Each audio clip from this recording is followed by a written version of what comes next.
হচ্ছে হবে। দাঁড়াও, এবার দেখতে পাচ্ছ তোমরা?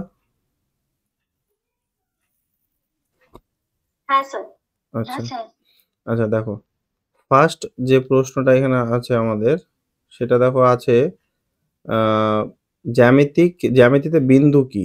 ঠিক আছে, এরকম যদি প্রশ্ন আমাদের ইন্টারভিউ টেবিলে করতে পারে, তাহলে তার উত্তর আমরা কি দেব? যে বিন্দুর মাধ্যমে আমরা শুধুমাত্র অবস্থান বোঝার চেষ্টা করি, যার নির্দিষ্ট কোনো মাত্রা নেই, বা থাকলেও সেটা এতটাই নগণ্য যেটা কিন্তু আমরা আহ, ধরি না। মানে এতটাই নগণ্য যেটা আমরা ধরি না। এবার সেই জন্য না ধরা বিষয়টাকে আমরা বাচ্চাদের ক্ষেত্রে বোঝানোর সুবিধার্থে আমরা কিন্তু মাত্রা নাই এটা বলেই চালাই। তো এই বিষয়টা কি বোঝা গেল? এভাবে বললে কি বলা যেতে পারে?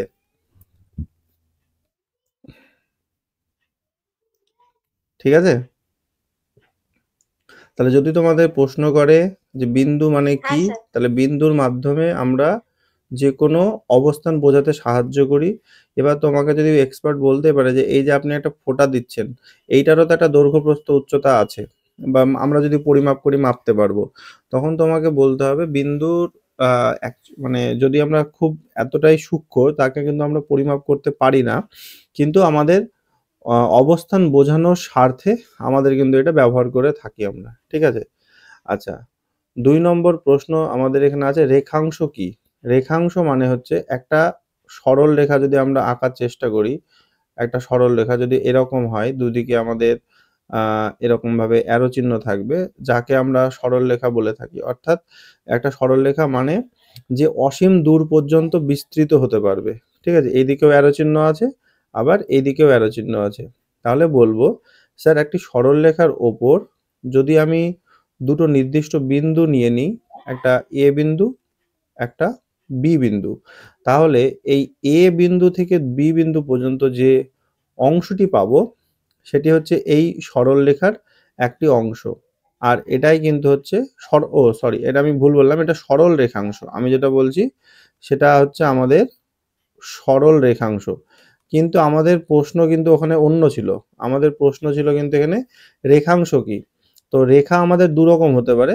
রেখা আমাদের এরকম বক্ররেখাও হতে পারে, আবার রেখা আমাদের কিন্তু এরকম সরল রেখাও হতে পারে। ঠিক আছে, তো মাথার মধ্যে রাখতে হবে, একটা সরল রেখা হোক বা একটা বক্ররেখা হোক, সে যে রেখাই হোক না কেন, সে কিন্তু অসীম দূর পর্যন্ত যেতে পারে। এবার সেই রেখার ওপর যদি আমি দুটো বিন্দু নিয়ে নিই, এবং সেই দুটো বিন্দুর যে দূরত্ব, সেটাই হবে ওই রেখার একটা অংশ, বা সেটা হবে আমাদের ওই রেখার একটা অংশ, অর্থাৎ রেখাংশ। তাহলে এটা যদি সরল রেখা হয়, তখন সেই রেখাংশের নাম হবে সরল রেখাংশ। আর যদি সেটা বক্ররেখা হয়, মানে এরকম যদি বক্ররেখা হয়, তার যে রেখা অংশ, সেটা হচ্ছে মানে বক্ররেখার অংশ। বোঝাতে পারলাম? বোঝাতে পারলাম কি? একজন কেউ একটু একটু রেসপন্স করবে যদি শুনতে পাও, আর ঠিকঠাক যদি দেখা যায়।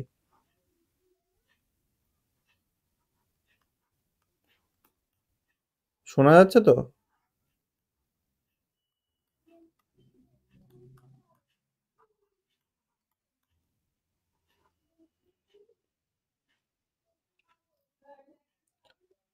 শোনা যাচ্ছে? তোমরা দেখতে পাচ্ছ?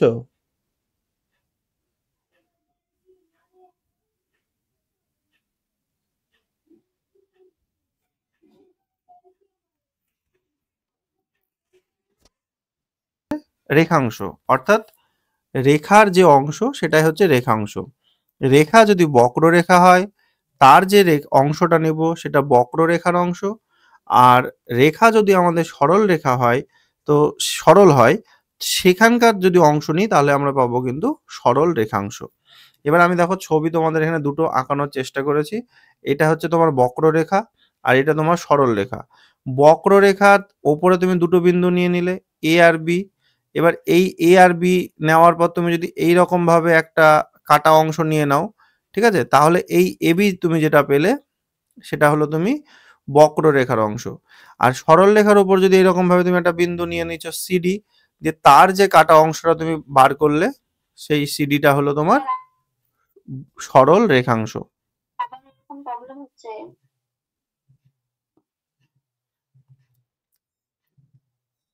মানে বোঝা গেল তো বিষয়টা? কথাটা বোঝা গেল? সরলরেখা বক্ররেখা ব্যাপারটা বোঝা গেল কি?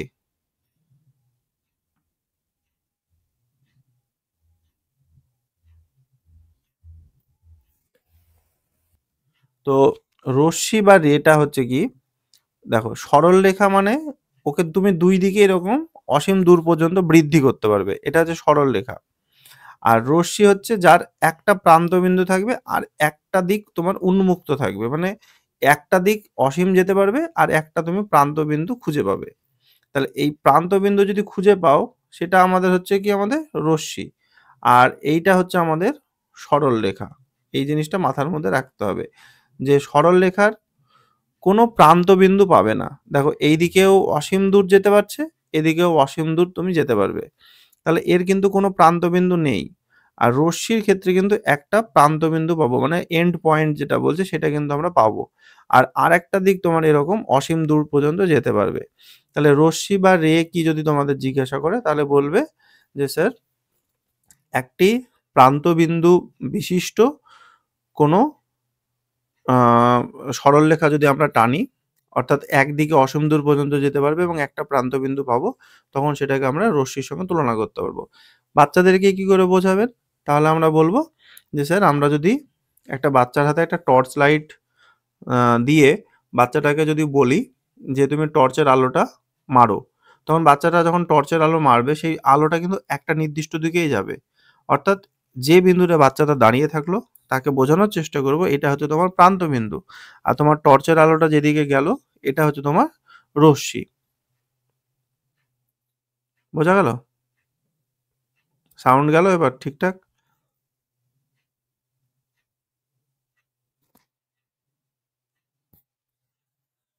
উন্মুক্ত অসীম দিকে চলে গেল, সেটা ঠিক আছে, সেটা রশ্মি বোঝা গেল। এবারে ধরুন আমি টর্চ লাইটটা কোনো বাড়ির দিকে বা কোনো গাছের উপর যখন ফেলছি, সেটা তো স্যার ওইখানেই যাচ্ছে, তখন কি আমরা রশ্মি বলবো ওটাকে? যদি তুমি বাধা পেয়ে যাই, বাধা পেলে তো তোমার হবে না। এই যে তুমি যদি এখানে তুমি বাধা পেয়ে যাও, তুমি এই জায়গাটায় যদি তুমি বাধা দিয়ে দাও, ধরো এখানে দেওয়াল, তুমি এই আলোটা এখান থেকে এই দেওয়ালের দিকে মারছো, তাহলে তো এখানে বাধা পেয়ে গেল, তাহলে তো হবে না। আমরা বললাম যে একটা ছেলেকে আমরা দাঁড় করালাম, সে টর্চের আলোটা মারলো, এমনভাবে মারলো সেই দিকটা যেন ফাঁকা দিক থাকে। হ্যাঁ, তুমি তোমার সুবিধার্থে বা তুমি ওই যেটা বললে আকাশের দিকে সেদিকে মারতেও পারো।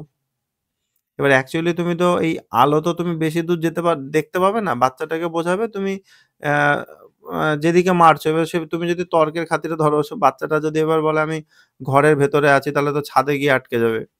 মানে এরকম আরকি। তো সেইজন্য কিছু, কিছু ক্ষেত্রে তোমাকে উহ্য রাখতে হবে বিষয়গুলো। ঠিক আছে? তো তুমি যেটা বলেছো তুমি বলতে পারো, তাহলে ভেঙেই বলতে পারো যে একটা বাচ্চাকে স্যার আমি দাঁড় করাবো, যে খোলা আকাশের দিকে তাকে টর্চের আলোটা মারতে বলবো। তখন তাকে বোঝাবো এই যে আলোটা তোমার অসীম দূর পর্যন্ত চলে গেল আর তুমি যেখানে দাঁড়িয়ে থাকলে এটা তোমার হচ্ছে প্রান্তবিন্দু। তাহলে এটা হচ্ছে তোমার একটা রশ্মির উদাহরণ। দেখো তারপরের প্রশ্নটা বলেছে সরল রেখা এবং রশ্মির মধ্যে পার্থক্য ৪ নম্বর। এটা তো আমরা একটু আগে বললাম যে সরল রেখা মানে এইরকম টাইপের দেখতে হবে, যার কিন্তু কোনো প্রান্তবিন্দু আমরা পাবো না, দুই দিকে অসীম দূর পর্যন্ত সে বিস্তৃত হতে পারবে। আর রশ্মি ও সরি এটা রেখাংশ বলেছে তাই না? সরল রেখা আর রেখাংশের মধ্যে পার্থক্য প্রশ্নটাতে দিয়েছে। তাহলে সরল রেখা মানে কি? সরল রেখা মানে হচ্ছে রেখার একটা ভাগ হচ্ছে সরল রেখা, মানে যে রেখাটা তোমার এরকম এই যে এখানে আঁকানো আছে এটা হচ্ছে সরল রেখা। আর রেখাংশ মানে কি? রেখাংশ মানে হচ্ছে একটা রেখা, সেটা এরকম বক্রও হতে পারে আবার একটা সরলও হতে পারে, তার একটা কাটা অংশ, সেটা হচ্ছে আমাদের রেখাংশ। তাহলে আমাদের এটাই বলবো যে রেখাংশ মানে কি? সে সরল রেখাংশ হোক বা বক্র রেখাংশ হোক, তার কিন্তু দুটো প্রান্তবিন্দু আমরা কিন্তু পাবো। এই যে এখানে সরল রেখার অংশ মানে এরকম দুটো প্রান্তবিন্দু, আবার বক্র রেখাংশ মানেও তার দুটো এরকম প্রান্তবিন্দু পাবো। কিন্তু সরল রেখার কিন্তু কোনো প্রান্তবিন্দু আমরা পাবো না। তাহলে এই পার্থক্যটা চাইলে আমরা বলতে পারি। বোঝা গেল কি দেখো? নম্বরে বলেছে দেখো যে কোণ কাকে বলে, কোণ। এই যে কোণ কাকে বলে, তার মানে কোণের সংজ্ঞা আমরা তো কোণ মানে জানি এই যে এরকম, এই যে আস্তে, এই একটা রশ্মি, ঠিক আছে, আর এই দিক থেকে ধরো আরেকটা রশ্মি, দুটো রশ্মি, দুটো রশ্মি যখন একটা বিন্দুতে এভাবে মিলিত হচ্ছে, তখন তাদের যে মধ্যবর্তী অঞ্চল, সেটা হচ্ছে আমাদের কোণ। এই যে এই বাইরের দিকের একটা অঞ্চল পাচ্ছি, আর ভেতরের দিকে একটা অঞ্চল পাচ্ছি। দেখো বাইরের দিকের এই কোণটা, এটাও একটা কোণ, আর ভেতরের দিকে এই অঞ্চলটাও একটা কোণ। বোঝা গেল?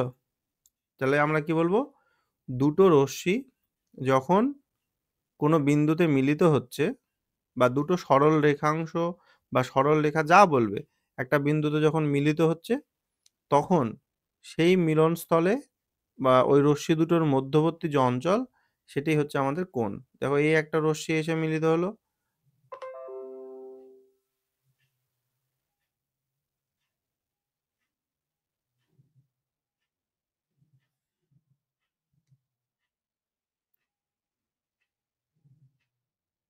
Not responding.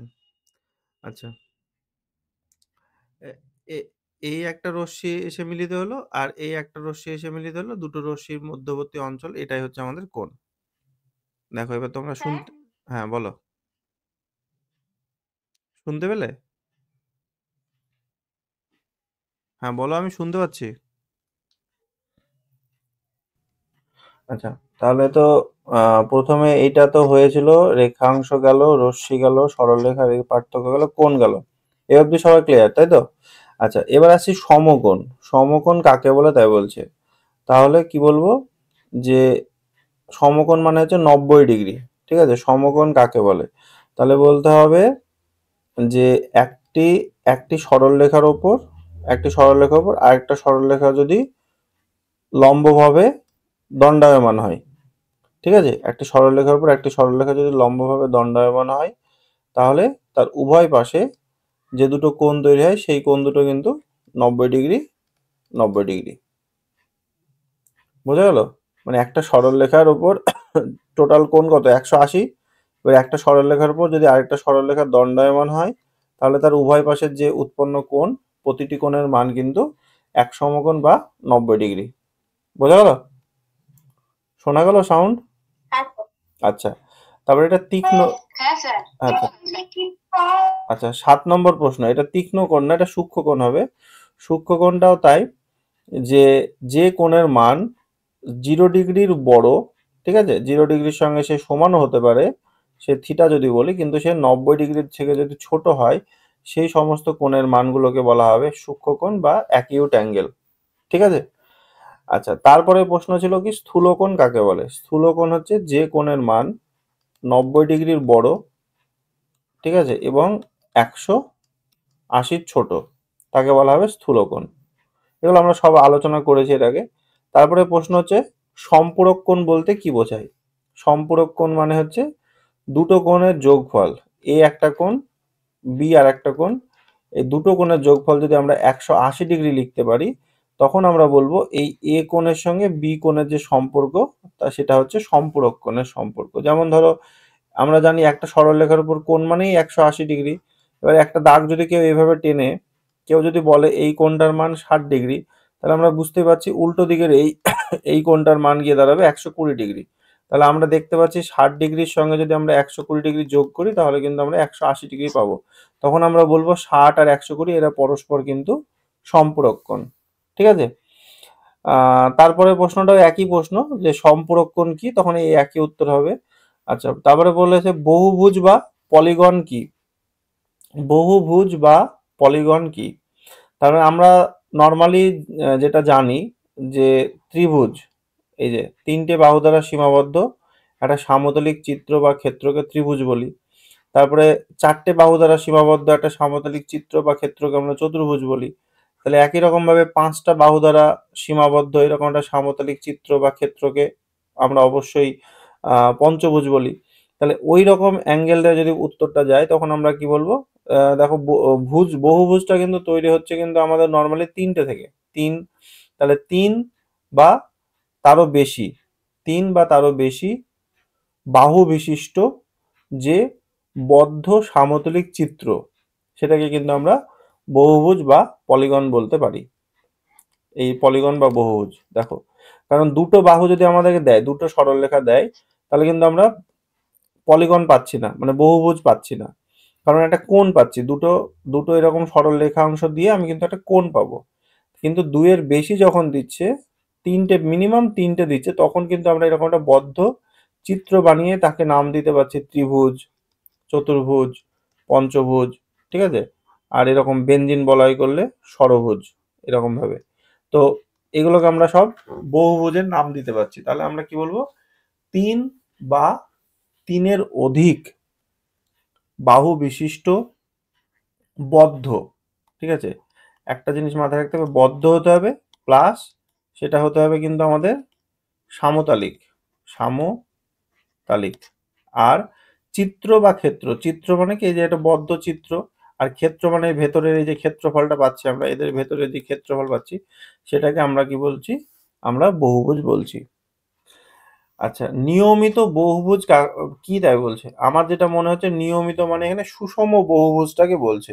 সুষম বহুভুজটা কি বলতো? সুষম বহুভুজ মানে হচ্ছে, সুষম মানে হচ্ছে তোমার সুষম বহুভুজ মানে যেটা হচ্ছে, তার প্রতিটা বাহু এবং প্রতিটা কোণ এর মান কিন্তু সমান হবে, ঠিক আছে? তবেই কিন্তু তাকে সুষম বহুভুজ আমরা বলতে পারবো। যেমন যদি ত্রিভুজের ক্ষেত্রে যদি দেখি আমরা, ত্রিভুজের ক্ষেত্রে সুষম ত্রিভুজ মানে হচ্ছে আমাদের সমবাহু ত্রিভুজ, ঠিক আছে? ত্রিভুজের ক্ষেত্রে সমবাহু ত্রিভুজ।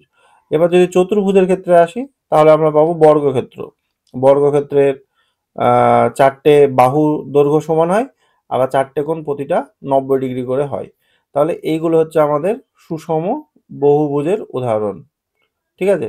এবার একই রকম ভাবে পঞ্চভুজও পাবো, কিন্তু পঞ্চভুজের প্রতিটা বাহুর যে দৈর্ঘ্য, সে দৈর্ঘ্য কিন্তু সমান হতে হবে।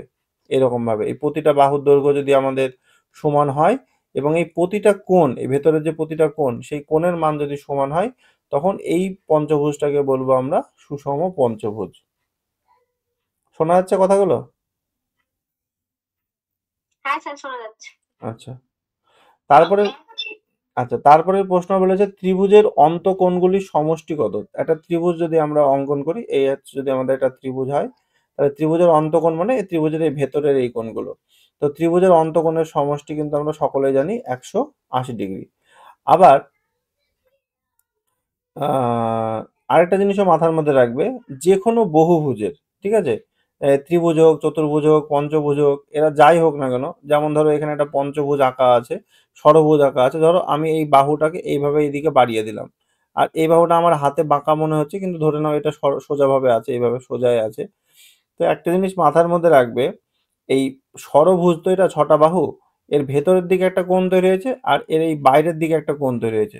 সবসময় মাথায় রাখবে, যে কোনো বহুভুজের, ঠিক আছে, যে কোনো বহুভুজের যে কোনো শীর্ষবিন্দুতে এই ভেতরের কোণটা হচ্ছে তার অন্তঃকোণ, এই ভেতরের কোণটা তার অন্তঃকোণ, আর বাইরের কোণটা তার বহিস্থ কোণ বা বহিঃ কোণ। তো এই দুটো কোণের যোগফল সর্বদা কিন্তু 180 ডিগ্রি হয়। তো এই বিষয়টা কিন্তু একটু মাথার মধ্যে রেখে দেবে। আর এখানেও তাই, যে এখানে ধরো একটা ত্রিভুজ তৈরি হয়েছে, এবার এই ত্রিভুজের তিনটে কোণ তুমি জানো না কত কত ডিগ্রি। তো এখানে ধরে নাও আমার 180 করতে হবে, তো আমরা চালাকি করে এটা 30 করলাম, এটাকে হয়তো 70 ডিগ্রি করলাম, আর এটাকে হয়তো 80 ডিগ্রি করলাম। তাহলে দেখো তিনটে কোণের যোগফল আমাদের 180 পেয়ে গেলাম। আমরা ধরো এই ত্রিভুজটার নাম দিলাম এ, এটা বি, এটা সি। এইবারে তুমি এই নিচের এই বাহুটাকে এইভাবে উভয় দিকে বাড়িয়ে দাও। যখনই তুমি উভয় দিকে বাড়িয়ে দেবে, দেখো এই যে 80 ডিগ্রি ভেতরে আছে, তাহলে বাইরের দিকের এই কোণটা কত হবে? নিশ্চয়ই 100 ডিগ্রি হবে। কারণ একটু আগে আমি বললাম যে ভেতরের দিকের কোণ, এই যে এখানে বলছিলাম এই ভেতরের কোণটা আর এই বাইরের কোণটা, যে কোনো বহুভুজের এই দুটো কোণের যোগফল সবসময় কিন্তু 180 ডিগ্রি হবে। তাহলে এই কোণটা যদি 80 হয়, তাহলে বাইরের কোণটা 100 হবে। এটুকু বোঝা গেল কি গেল না বলো? হ্যাঁ স্যার। আচ্ছা, একই রকম ভাবে যদি আমরা হ্যাঁ স্যার। এই বাহুটাকে যদি এবার এইভাবে বাড়িয়ে দিই, এই দিকের এই বাহুটাকে এ বিন্দুর, তাহলে এ বিন্দুতে কোণ তৈরি হচ্ছে 70 ডিগ্রি, তাহলে নিশ্চয়ই বাইরে তৈরি হবে কত আমাদের? 110 ডিগ্রি। একই রকম ভাবে দেখো ভেতরে এখানে তৈরি হয়েছে কত 30 ডিগ্রি, তাহলে বাইরের দিকের কোণটা কত হবে আমাদের 150 ডিগ্রি।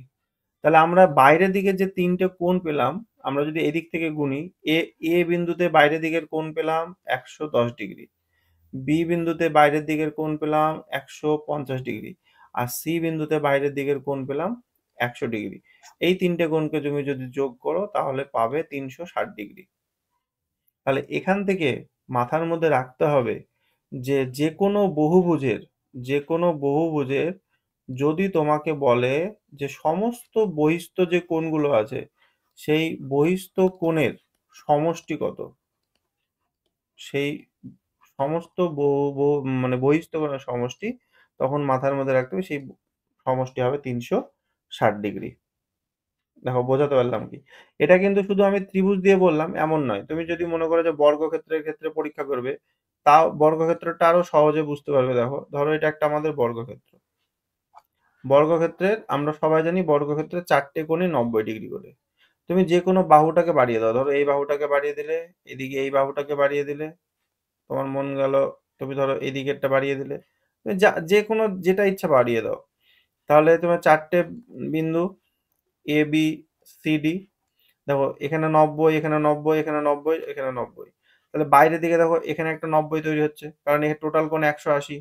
মানে যে কোনো বহুভুজের অন্তস্থ কোণ আর বাইরের দিকের বহিস্থ কোণ, এই দুটো কোণের যোগফল 180 হবেই। কেন হচ্ছে? তাহলে কারণ আমরা জানি একটা সরলরেখার যে কোনো বিন্দুতে উৎপন্ন কোণ 180, মানে সরল কোণ। তাহলে এইদিকে যদি ভেতরে 90 হয় তাহলে বাইরে 90 পাচ্ছ। দেখো এখানে ভেতরে 90, তাহলে এখানে একটা বাইরে 90 পাচ্ছ। সেম এখানেও একটা বাইরে 90 পাচ্ছ, সেম এখানেও একটা বাইরে 90 পাচ্ছ। মানে বর্গক্ষেত্রের ক্ষেত্রে আরো সহজেই তুমি বুঝতে পারছো যে 4 9 36, মানে বাইরের 4টে কোণের সমষ্টি দেখো 360 ডিগ্রি। তো এইটা সবসময় মাথার মধ্যে রাখতে হবে যে যে কোনো বহুভুজের ক্ষেত্রে বহিস্থ কোণের সমষ্টি সবসময় হবে 360 ডিগ্রি। আর আমরা তো অন্তস্থ কোণের বলেইছিলাম, নিশ্চয়ই মনে আছে, কেউ বলতে পারবে অন্তস্থ কোণের সমষ্টিটা? হ্যাঁ sir. 2 into n 2 minus into two n minus 2 into 9. Into 90 degree. Just এইটা আমাদের সূত্র ছিল। এটা হচ্ছে আমাদের অন্তস্থ কোণের সমষ্টি। এবার যদি আমাদের আহ, অন্তস্থ কোণ উল্লেখ করে দেয় যে পঞ্চভুজের ক্ষেত্রে বলো, ষড়ভুজের ক্ষেত্রে বলো, তখন কিন্তু আমরা পঞ্চভুজ বা ষড়ভুজের ক্ষেত্রে কিন্তু আমরা আলাদা আলাদা সেটা বলবো, সেটা আলাদা ব্যাপার। ঠিক আছে কি, তাই তো? এখানে যদি আমরা n হ্যাঁ এর স্যার। মান 4 বসাই তাহলে পেয়ে যাবো। হ্যাঁ। তা আমাকে তাহলে হ্যাঁ, তাহলে একই রকম ভাবে পঞ্চভুজটা বলো। পঞ্চভুজ বলো, একজন একজন ষড়ভুজ বলো। তাহলে এখানে n এর মান কিন্তু আমাদের 5 বসাতে হবে। যে স্যার আমাকে যদি একটু সুযোগ দেন, আমি একটু খাতা কলমে বার করতে চাই। তাহলে এক্সপার্ট ভাবে না, ঠিক আছে, ছেলেটা বা মেয়েটা মুখস্থ করে না, ও ইয়ে দিয়ে করে, মানে সূত্র দিয়েই করছে, মানে এটা তোমার একটা প্লাস পয়েন্ট হিসেবে ধরা হবে। এবার যদি তোমাকে জিজ্ঞাসা করে, ধরো অন্তকোণের সমষ্টি তোমাকে বলে দিয়েছে, হয়তো বলে দিল যে একটা বহুভুজের অন্তকোণের সমষ্টি এত, তাহলে প্রতিটা অন্তকোণ কত? যেমন তোমরা বললে 540 পঞ্চভুজে, ধরো আমি জানি না, তাহলে বলে বলে দিলে পঞ্চভুজের 5টা কোণের না তাহলে তো হয়ে গেল, হ্যাঁ না না বলতেই তো হবে যে পঞ্চভুজের 5টা কোণের সমষ্টি 540। তোমাকে বললো প্রতিটা অন্তকোণের মান কত বা প্রতিটা বহিস্থ কোণের মান কত। স্যার অন্তকোণ হবে 5 দিয়ে ভাগ করলে 108, আর 180 থেকে 108 মাইনাস করলে 72 ডিগ্রি হবে বহিঃকোণ। হ্যাঁ, এই জিনিসটা মাথার মধ্যে রাখবে। 540 আমার টোটাল কোণ বলা আছে, তাহলে আমি 5 দিয়ে ভাগ করে দিলাম, তাহলে আমার প্রতিটা অন্তকোণের মান গিয়ে পেলাম 108 ডিগ্রি। আমরা একটু আগে বারবার আলোচনা করলাম এই যে যে কোনো বহুভুজের অন্তকোণ আর বহিস্থ কোণ সেই বিন্দুতে যোগফল 180 হতেই হবে। তাহলে অন্তকোণ যদি 108 হয় তাহলে ওখান থেকে আমরা বলতেই পারবো যে তার যে বহিঃকোণ সেটা কিন্তু ওই 180 থেকে 108 ডিগ্রি বাদ গিয়ে হবে কত, 72 ডিগ্রি। এইবারে কোনো কোনো অঙ্কের ক্ষেত্রে আরেকটা সূত্র তোমাদের কাজে লাগবে, সেটাও মাথার মধ্যে রাখবে, জিজ্ঞাসা করতেই পারে বাহু সংখ্যা। এই বাহু সংখ্যার ক্ষেত্রে বাহু সংখ্যা আর এই বহিঃকোণের মধ্যে একটা সম্পর্ক আছে। সম্পর্কটা কি? যে হ্যাঁ স্যার। 360 বাই 80। হ্যাঁ 360 ডিগ্রিকে আমরা যদি ওই একটা বহিঃকোণের মান দিয়ে ভাগ করতে পারি তাহলে বাহু সংখ্যা পাবো। যেমন ধরো পঞ্চভুজের ক্ষেত্রে বহিঃকোণ তোমার 72 বলা আছে, তখন বাহুর সংখ্যা কত হবে, যে 360° বাই 72 যদি করো, দেখো 36×2 = 72, তাহলে এটা 10, আর এখানে তোমার হচ্ছে 2, আবার কাটাকাটি করলে 5, অতএব বাহুর সংখ্যা কত পেলাম আমরা, 5। এবার তোমাকে এক্সপার্ট প্রশ্ন করবে, এইভাবে প্রশ্ন করবে যে আচ্ছা ম্যাডাম বলুন তো, একটা বহুভুজের যে কোনো বহুভুজের একটা বহিঃকোণের মান কি 13° হতে পারে?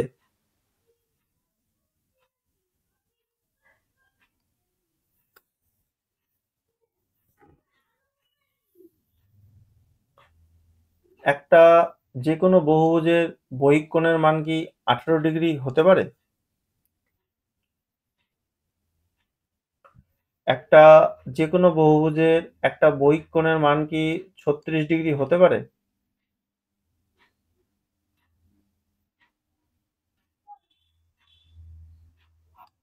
15° কি হতে পারে? তাহলে কি করে বুঝবো যে এই মানগুলো হবে কি হবে না? দেখো তোমরা অনেক বেশি দূর ভাবছো, এই জায়গাটুকু সূত্রটা ভাবো, এইভাবে সূত্রটা এই সূত্রটুকু ভাবো। আমাদের সূত্রটা কি আছে, যে বহুভুজটির বাহু সংখ্যা সমান 360° বাই বহিঃকোণ। তাহলে বাহু সংখ্যা কি তোমার ওই 1.5 খানা, 2.5 খানা, 3.5 খানা, বা 1.335556 এরকম হবে, না কোনো পূর্ণ সংখ্যায় হবে, সেটা আগে ভাবো। শোনা যাচ্ছে আমাকে? পূর্ণ সংখ্যায় হবে। তার মানে এক্সপার্ট যদি আমাকে প্রশ্ন করে একটা কোণ দিয়ে, যে এটা কি কোনো বহুভুজের একটা বহিস্থ কোণ হতে পারে, তখন আমরা কি বলবো, তখন বলবো হবে যদি সেই কোণের মানটা 360°কে ভাগ করে। তাহলে এবার তুমি বলো, তুমি যদি 15 দিয়ে 360কে ভাগ করার চেষ্টা করো, ধরো ওপরে 360° নিয়ে নিলে, ভাগ কি যাবে? আচ্ছা 3 দিয়ে গেলে দাঁড়াচ্ছে 5, 3 দিয়ে গেলে 12, 120 যাচ্ছে তো নাকি? 24 হচ্ছে, 24, তাহলে 24টা বাহু, তাহলে এটা হলো। 13 দিয়ে গ্যারেন্টি ভাগ যাবে না 360°কে, মানে 3×13 = 39 হয়, আর 13×2 = 26 হয়, যাবে না। তাহলে 13° কারো বহিঃকোণ হতেই পারবে না। 18° দেখো পারবে, আবার 36°ও পারবে। কারণ 18° যদি দিয়ে তুমি 360°কে ভাগ করো, তাহলে বাহু সংখ্যা দাঁড়াচ্ছে কত, 20, আর 36° দিয়ে ভাগ করলে বাহু সংখ্যা দাঁড়াচ্ছে কত, 10। দেখো ঠিক বললাম তো? তার মানে কি দাঁড়ালো বিষয়টা? তার মানে বিষয়টা দাঁড়ালো, একটা বহুভুজের বহিঃকোণ আমরা দেখে আমরা সেটা হতে পারে কি পারে না বলতে পারবো ওই 360° যদি ভাগ যায় তবেই। তাহলে অন্তকোণ গেল। ছেদক রেখা কি, ছেদক রেখা কি বলতো? ধরো এই একটা সরল রেখা আছে, ঠিক আছে? এবার এই সরল রেখাটাকে যদি আরেকটা ধরো সরল রেখা আছে সমান্তরাল ভাবে, এবার যদি একটা অন্য একটা সরল রেখা এই দুজনকে এইভাবে মানে ভেদ করে চলে যায়, দেখো এখানেও একটা বিন্দুতে ভেদ করলো, আর এখানেও একটা বিন্দুতে ভেদ করলো, তখন এই যে সরলরেখাটা, যদি এর নাম আমরা এবি রাখি, ধরো এটা আমাদের সিডি সরলরেখা, এটা আমাদের ইএফ সরলরেখা, তাহলে আমরা বলবো এই এবি সরলরেখাটা সিডি এবং ইএফ এই দুটো সরলরেখার কি ছেদক বা ভেদক। এবার তুমি যদি মনে করো আমি একটা নেব, তাও হতে পারে, যে তুমি এরকম বললে এবি সরলরেখা, আর এটা হচ্ছে তোমার সিডি সরলরেখা, তাহলে এবি সরলরেখার ছেদক হবে সিডি সরলরেখা, আবার উল্টোটা সিডি সরলরেখার ছেদক আবার এবি হয়ে যাবে, কারণ দুজন ছেদ করছে, এই যে এখানে এই বিন্দুতে ছেদ করছে পরস্পরকে, তাহলে এটা ছেদ বিন্দু। ঠিক বললাম তো? দেখো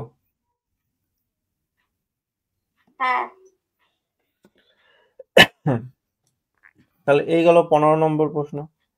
আচ্ছা ত্রিভুজ থেকে প্রশ্ন করেছে, ত্রিভুজ কি? তাহলে আমরা বলতেই পারবো তিনটি বাহু দ্বারা সীমাবদ্ধ সামতলিক চিত্র বা ক্ষেত্রটিকে আমরা ত্রিভুজ বলবো, এবং অবশ্যই বদ্ধ কথাটা উল্লেখ করতে পারো। তিনটি সীমাবদ্ধ তো বলছি, অসুবিধা নেই, তাহলে হয়ে যাচ্ছে। আচ্ছা তারপরে বলছে বানান ভুল করেছে, এটা পিথাগোরাস, বুঝতে পেরেছো? কপি পেস্ট, পিথাগোরাসের উপপাদ্য বলো। তাহলে পিথাগোরাসের উপপাদ্য কি? পিথাগোরাস বলল একটা যদি আমরা এরকম সমকোণী ত্রিভুজ নিই, এরকম একটা যদি সমকোণী ত্রিভুজ নিই, যার একটা কোণ 90°। আর ত্রিভুজটার নাম যদি আমরা এবিসি দিয়ে দিই, তাহলে আমরা এর আগের দিন তোমাদের বারবার আলোচনা করেছিলাম সমকোণের বিপরীত যে বাহুটা সেটা কি হবে আমাদের? অতিভুজ। হ্যাঁ, তাহলে অতিভুজের বর্গ মানে কি? অতিভুজের স্কয়ার। তাহলে এই ছবিতে আমাদের অতিভুজ হচ্ছে কি? এসি। তাহলে আমরা বলতে পারবো যে এসি স্কয়ার সমান সমান লম্ব স্কয়ার প্লাস ভূমি স্কয়ার। তাহলে লম্বকে আমাদের এবি আর ভূমিকে আমাদের বিসি। তাহলে বিসি স্কয়ার। তাহলে আমাদের ওটাই বলবো যে স্যার একটা সমকোণী, যে কোনো মাপের একটা সমকোণী ত্রিভুজের তিনটি বাহু থাকবে, একটা ভূমি, একটা লম্ব, একটা অতিভুজ। তো আমাদের ওই অতিভুজের বাহুর মাপে যদি আমরা একটা ওর উপর বর্গক্ষেত্র অঙ্কন করি, তার যে ক্ষেত্রফল হবে, একই রকম ভাবে যদি আমরা ভূমি এবং লম্বের উপর দুটো বর্গক্ষেত্র অঙ্কন করি, তাদের যে ক্ষেত্রফল হবে তাদের সমষ্টির সঙ্গে কিন্তু সমান হবে। মানে বর্গক্ষেত্রের ক্ষেত্রফল মানে দেখো বাহু স্কয়ার, আমরা সবাই জানি, জানি তো আমরা। তাহলে সেটাই হচ্ছে, তাহলে বর্গক্ষেত্রের ক্ষেত্রফল মানে ওখানে আমাদের অতিভুজের স্কয়ার সমান সমান লম্ব স্কয়ার প্লাস ভূমি স্কয়ার। বোঝাতে পারলাম তো? আমি আরেকবার নাহলে নিচে আরেকবার ছবিটা দেখিয়ে দিচ্ছি। মানে যদি আমাদের এরকম একটা সমকোণী ত্রিভুজ হাতে আঁকছি, উল্টো পাল্টা হবে ত্রিভুজ হয়, এটার নাম যদি এ হয়, এটার নাম যদি বি হয়, এটার নাম যদি সি হয়, সবচেয়ে কমন এবং ছোট্ট উদাহরণ নিচ্ছি, এটা 3, 4 আর এটা 5 সেমি মাপ নিয়ে নিলাম। তাহলে বলছে এই বিসি বাহুর ওপর তুমি যদি 3 সেমি মাপের একটা বর্গক্ষেত্র নাও, এরকম একটা বর্গক্ষেত্র পাবে।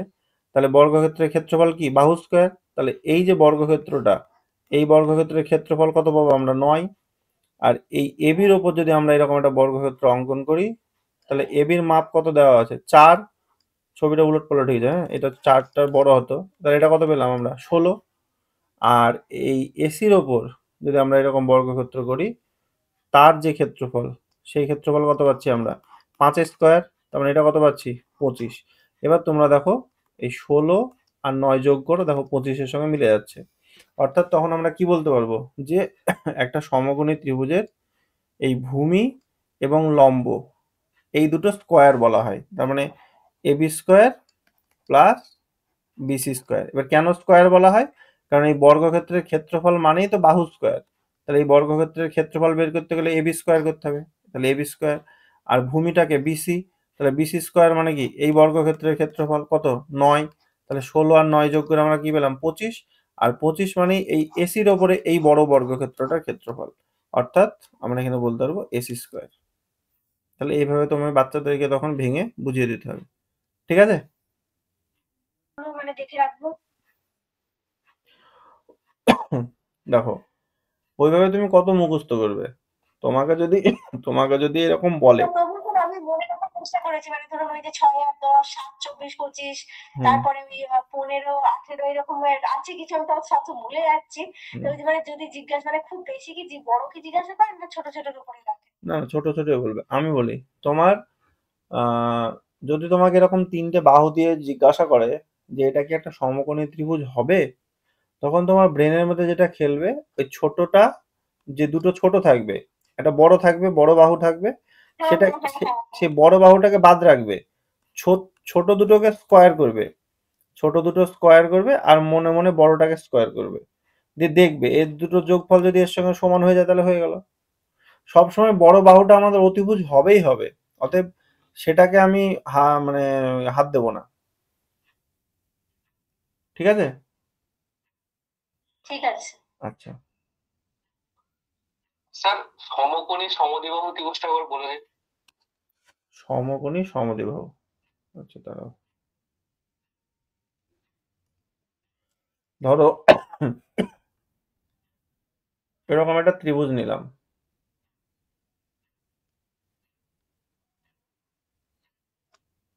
এটা আমার 90° কোণ, তাহলে নো ডাউট এটা আমার সমকোণী ত্রিভুজ।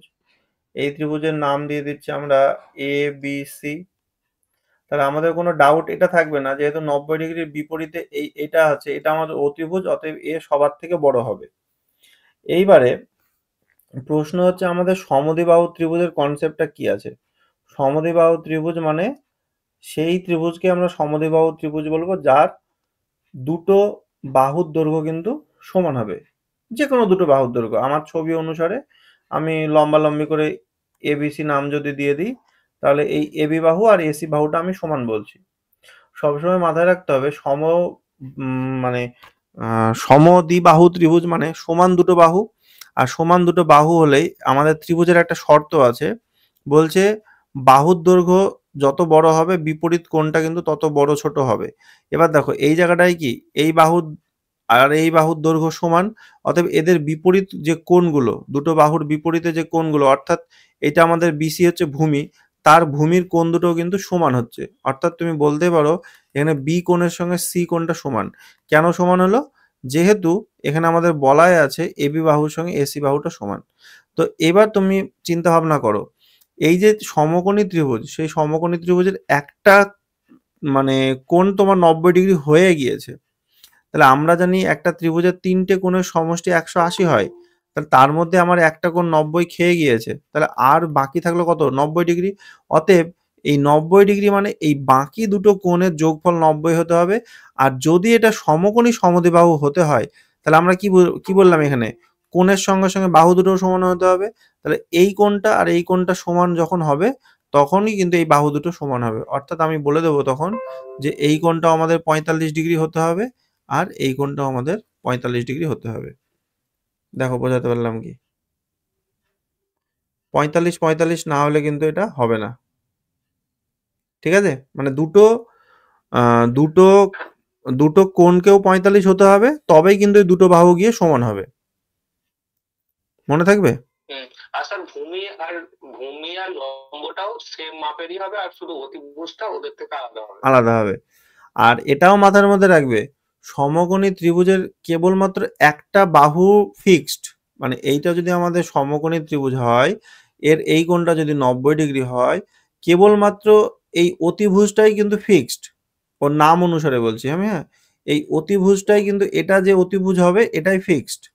ঠিক আছে? এটা কিন্তু আমাদের ফিক্সড। এটা আমাদের কেউ চেঞ্জ করতে পারবো না। যে 90 ডিগ্রি অ্যাঙ্গেল তার অপোজিট যে সাইডস হবে, এটা আমাদের হাইপোথেনিয়াস হতেই হবে। কিন্তু বাকি থাকলো দুটো, একটা বেস একটা হাইট, মানে একটা ভূমি একটা উচ্চতা, তো মানে লম্ব। এই দুটো কিন্তু অল্টারনেট হতে পারে। তুমি যদি গায়ের জোরে বলো যে আমি বিসি কে ভূমি না বলে আমি এবি কে ভূমি বলবো, হবে। কি বললাম বুঝতে পেরেছো?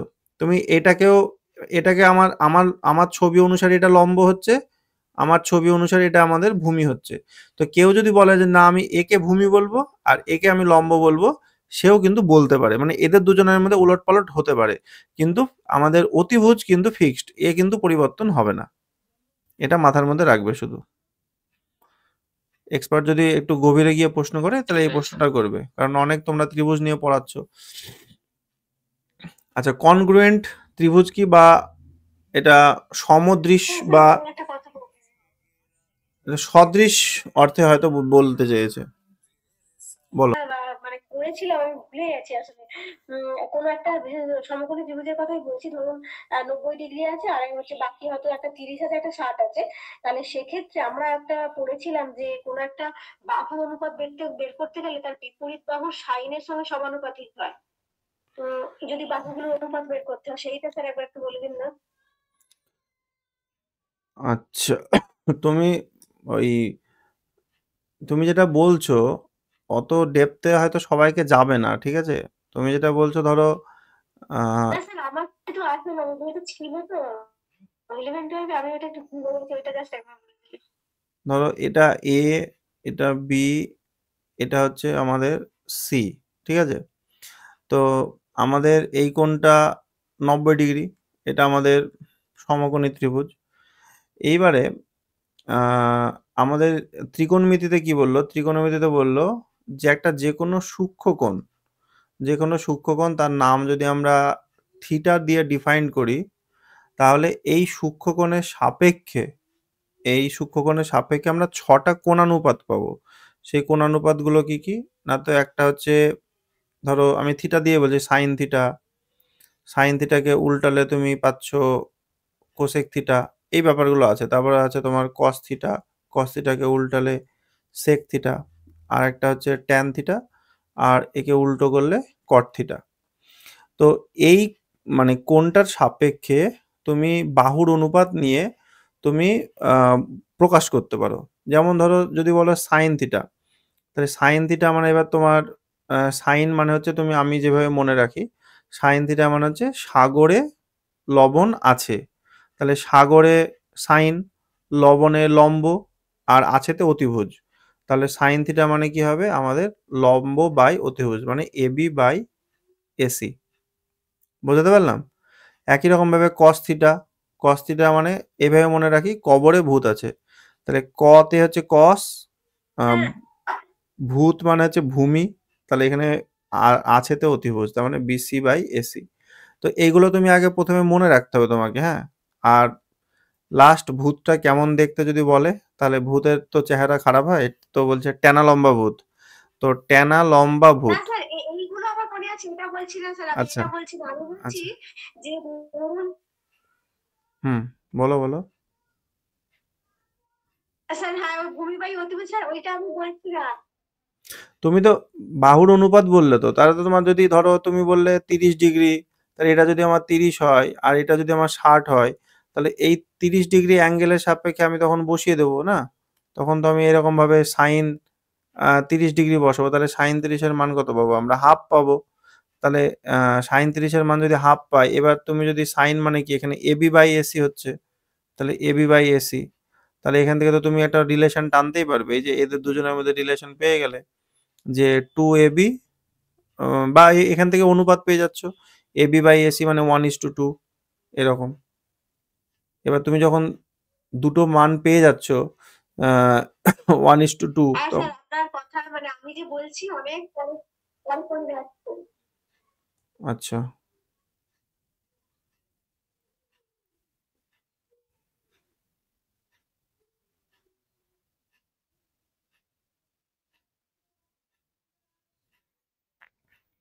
দেখো ক্লিয়ার হলো কি? দেখো আমি আমি এইভাবেই কি বলতে চাইছো, তুমি এটাই বলতে চাইছো কি? দেখো আমি এই অ্যাঙ্গেলটা নিয়ে কাজ করব, এই অ্যাঙ্গেলটা। তো এই অ্যাঙ্গেলের যদি ধরো, তাহলে এই অ্যাঙ্গেলের বিপরীতে কোন বাহুটা পাচ্ছ? এই বিসি বাহুটা, ঠিক বেশি আছে? তখন কিন্তু এই অ্যাঙ্গেলের বিপরীতে যে বাহুটা থাকবে সেইটা তোমার হয়ে যাবে লম্ব। আমি একটু আগে কিন্তু বলার চেষ্টা করছিলাম এই কথাটাই। আমি এত ডেপথে ঢুকেছিলাম না। এই যে বললাম না লম্ব আর ভূমি ইন্টারচেঞ্জ হতে পারে। তো কার সাপেক্ষে ইন্টারচেঞ্জ হবে? যখন আমরা এই কোণানুপাতগুলো শিখব ত্রিকোণমিতিতে এসে, তখন কিন্তু আমাদের এই অ্যাঙ্গেলগুলো চেঞ্জ হতে পারে। যখন আমি যখন আমি 30 ডিগ্রি কোণের সাপেক্ষে করব, ঠিক আছে? ধরো আমি বললাম 30 ডিগ্রি সাপেক্ষে আমি হয়তো ট্যান 30 ডিগ্রি বের করছি। তাহলে আমরা কি জানলাম? ট্যান থিটা মানে লম্ব বাই ভূমি। তাহলে এই 30 ডিগ্রির সাপেক্ষে 30 ডিগ্রির বিপরীতে কে আছে আমাদের? এবি বাহু। তখন আমরা কিন্তু ওপরে এবি রাখবো আর নিচে ভূমি মানে বিসি রাখবো। ঠিক আছে? এই লম্ব বাই ভূমি। কিন্তু যখন আমরা এই কোণটা সাপেক্ষে বের করব ট্যান 60 ডিগ্রি, ধরো কেউ বার করছে ট্যান 60 ডিগ্রি, তাহলে এই কোণের বিপরীতে কিন্তু হয়ে গেল লম্ব আমাদের কে? বিসি। তখন কিন্তু আমরা করব বেশি by AC. BC by AB. তো এই বিষয়টা চাইলে তুমি মাথার মধ্যে রাখতে পারো যে সূক্ষ্মকোণ যে কোণের সাপেক্ষে তুমি এই কোণানুপাতটা বার করছো, সেই কোণের ঠিক বিপরীতে যে বাহুটা থাকবে সেটা সর্বদা আমার লম্ব হবে, অতিভুজ তো আমার ফিক্সড, তাহলে বাকি যেটা পড়ে থাকলো সেটা আমার ভূমি হবেই হবে। দেখো বোঝাতে পারলাম কি? তিনটে বাহুর নাম লম্ব, ভূমি আর অতিভুজ। হ্যাঁ অতিভুজে স্যার, হ্যাঁ স্যার, বোঝা যাচ্ছে। অতিভুজকে আমি হাত দিতে পারছি না, আর যে সূক্ষ্মকোণ নেব তার বিপরীতটা আমার লম্ব হবে। এই বিষয়টা মাথার মধ্যে রাখবে, এটা ধরতে পারে। আচ্ছা, তারপরে বলছে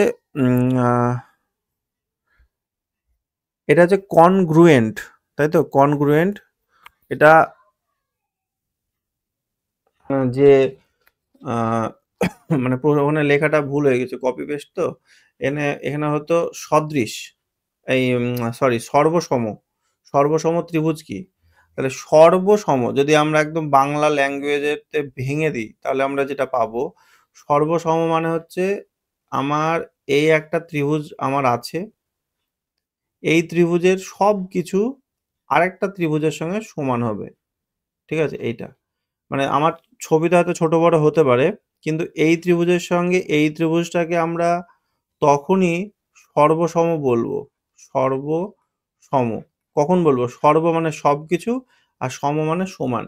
মানে এই ত্রিভুজের সবকিছুর সঙ্গে এই ত্রিভুজের সবকিছু যখন সমান হবে, তখন এই দুটো ত্রিভুজকে আমরা সর্বসম বলবো। তাহলে এবার সবকিছু মানে কি, কি সবকিছু হতে পারে? তাহলে ১ম শর্ত বলছে, ১ নম্বর শর্ত বলছে যে এমনটা হতে পারে যে এই ত্রিভুজের ৩ টে বাহু, মানে এই ত্রিভুজের এই বাহুর সঙ্গে এই ত্রিভুজের এই বাহু, এই ত্রিভুজের এই বাহুর সঙ্গে এই ত্রিভুজের এই বাহু, আর এই ত্রিভুজের এই বাহুর সঙ্গে এই ত্রিভুজের এই বাহুর দৈর্ঘ্য সমান। অর্থাৎ ১ম শর্তের নাম হচ্ছে আমাদের বাহু, বাহু আর বাহু।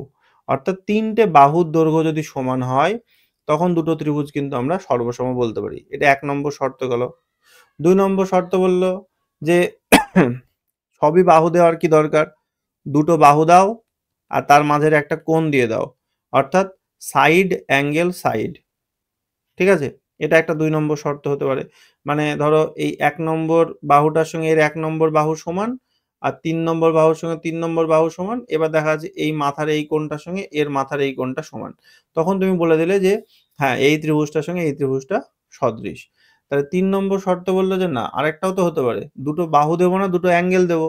তাহলে দুটো অ্যাঙ্গেলের সঙ্গে আরেকটা ত্রিভুজের দুটো অ্যাঙ্গেল সমান আর একটা বাহু সমান। অর্থাৎ একটা ত্রিভুজ তুমি নিলে, এ একটা ত্রিভুজ নিলাম, এ একটা ত্রিভুজ নিলাম। এই ত্রিভুজের দুটো কোণের সঙ্গে এই ত্রিভুজের দুটো কোণ সমান। আর যেকোনো একটা বাহুর সঙ্গে এই ত্রিভুজের একটা যেকোনো বাহু সমান। তখনও তুমি বলতে পারবে এই ত্রিভুজ দুটো কি সর্বসম। আর এই ৩ টে শর্তকেই বলা হয় সর্বসমতার শর্ত। আরেকটা তোমার স্পেশাল শর্ত আছে। এই শর্তটা হচ্ছে শুধুমাত্র সমকোণী ত্রিভুজের ক্ষেত্রে প্রয়োগ করা হয়। এই যে সমকোণী ত্রিভুজের ক্ষেত্রে। তো দুটো সমকোণী ত্রিভুজ যদি তুমি নাও আরকি, ঠিক আছে? সেই শর্তটার নাম হচ্ছে RHS, অর্থাৎ রাইট অ্যাঙ্গেল, হাইপোটেনিয়াস আর সাইড। অর্থাৎ দুটো সমকোণী ত্রিভুজের দুটো কোণ তো সর্বদা সমান, ৯০ ডিগ্রি ৯০ ডিগ্রি আমরা পেয়ে যাচ্ছি। তো বলছে তার যে অতিভুজের দৈর্ঘ্য যদি সমান হয়, আর যেকোনো অবশিষ্ট দুটো বাহুর মধ্যে যদি যেকোনো একটা বাহু যদি আমরা সমান বলতে পারি, তখন এই দুটো ত্রিভুজকেও আমরা বলতে পারবো সর্বসম। এই ৪ টে শর্ত হচ্ছে আমাদের সর্বসমতার শর্ত। এবার তোমাকে যদি বলে যে এই ত্রিভুজের সঙ্গে এই ত্রিভুজটা সর্বসম, আপনি বাচ্চাদেরকে কি করে বোঝাবেন? ধরে নাও সেই বাচ্চাটা এইসব বাহু মাপতে পারে না, কোণ মাপতে পারে না, কিছু মাপতে পারে না। তখন তোমাকে বলতে হবে, স্যার আমরা যে বাড়িতে যে বিস্কুট খাই, সে বিস্কুট ধরুন একটা মেরি বিস্কুট, রাজা মেরি বিস্কুট এরকম গোল, আরেকটা রাজা মেরি বিস্কুটও গোল। আমি যদি বাচ্চাটাকে বলি এই একটা বিস্কুটের ওপর তুমি আরেকটা বিস্কুট বসাও, তাহলে দেখবে সুন্দরভাবে মিলে যাবে। ঠিক ঐরকম ভাবে তোমাকে যদি দুটো ত্রিভুজ তোমাকে দেওয়া হয়, সেই দুটো ত্রিভুজকে তুমি যদি ঘুরিয়ে নড়িয়ে ফিরিয়ে যেভাবে হোক একজনের সঙ্গে যদি আরেকজনকে তুমি আটকে দিতে পারো একদম সমান সমান ভাবে, তখন জানবে ওই ত্রিভুজ দুটো কি হবে সর্বসম হবে। এবং তখন তুমি একটা সমান চিহ্ন দিয়ে ওপরে একটা এরকম ঢেউ মার্কা টিন করে দেবে, তখন সেটা হয়ে যাবে আমাদের সর্বসমতার শর্ত। তখন তুমি বলতে পারবে এই ত্রিভুজ দুটো হচ্ছে সর্বসম। দেখো বুঝতে পারলে কি? বিস্কুটের যে উদাহরণটা, ওই ক্ষেত্রে তো মানে বাহু বা কোণের তো কিছু তো থাকবে না, তাহলে সেক্ষেত্রে যদি তাহলে মানে বাহু বা কোণের ব্যাপার না, আমার বলার উদ্দেশ্য হচ্ছে সর্বসমতাটা বাচ্চাকে বোঝাবে কি করে? প্রশ্নতে তো বলেই দিলাম, সে বাহু বোঝে না, সে কোণ বোঝে না, কিছু বোঝে না। তো আমি তো বাচ্চাটাকে বোঝাবো কি করে? আমি তাকে দুটো ত্রিভুজ দেব, আমি তাকে দুটো ত্রিভুজ দেব, তাকে বলবো তুমি ঘুরিয়ে নড়িয়ে ফিরিয়ে উল্টে পাল্টে যেভাবে হোক যদি তুমি দুটোকে একই রকম করে দিতে পারো, একই শেপে নিয়ে আসতে পারো যে একজন আরেকজনকে ঢেকে ফেলছে, ঠিক আছে? দেন তুমি বলতে পারবে যে ওই দুটো ত্রিভুজ কিন্তু আমাদের সর্বসম হলো। ঠিক আছে? আর সর্বসমতার চিহ্নটা হচ্ছে এরকম, মানে একটা সমান চিহ্নের উপর ঢেউ খেলানো দাগ। ঠিক আছে? দেখো বোঝা গেল কি? দেখো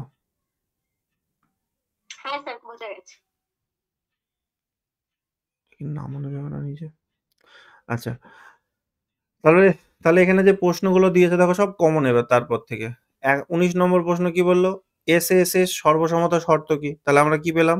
এসএসএস মানে বাহু, বাহু, বাহু। অর্থাৎ একটা ত্রিভুজের 3 টে বাহুর দৈর্ঘ্য, অপর আরেকটা ত্রিভুজের 3 টে বাহুর দৈর্ঘ্য যদি সমান হয়, দেন আমরা বলতে পারবো এই ত্রিভুজের সঙ্গে ওই ত্রিভুজ সদৃশ। আমাকে বলো দেখি 3, 4 আর 8 এই 3 টে বাহু বিশিষ্ট ত্রিভুজ এর সঙ্গে 8, 4, 3 এই ত্রিভুজটা কি সদৃশ হবে?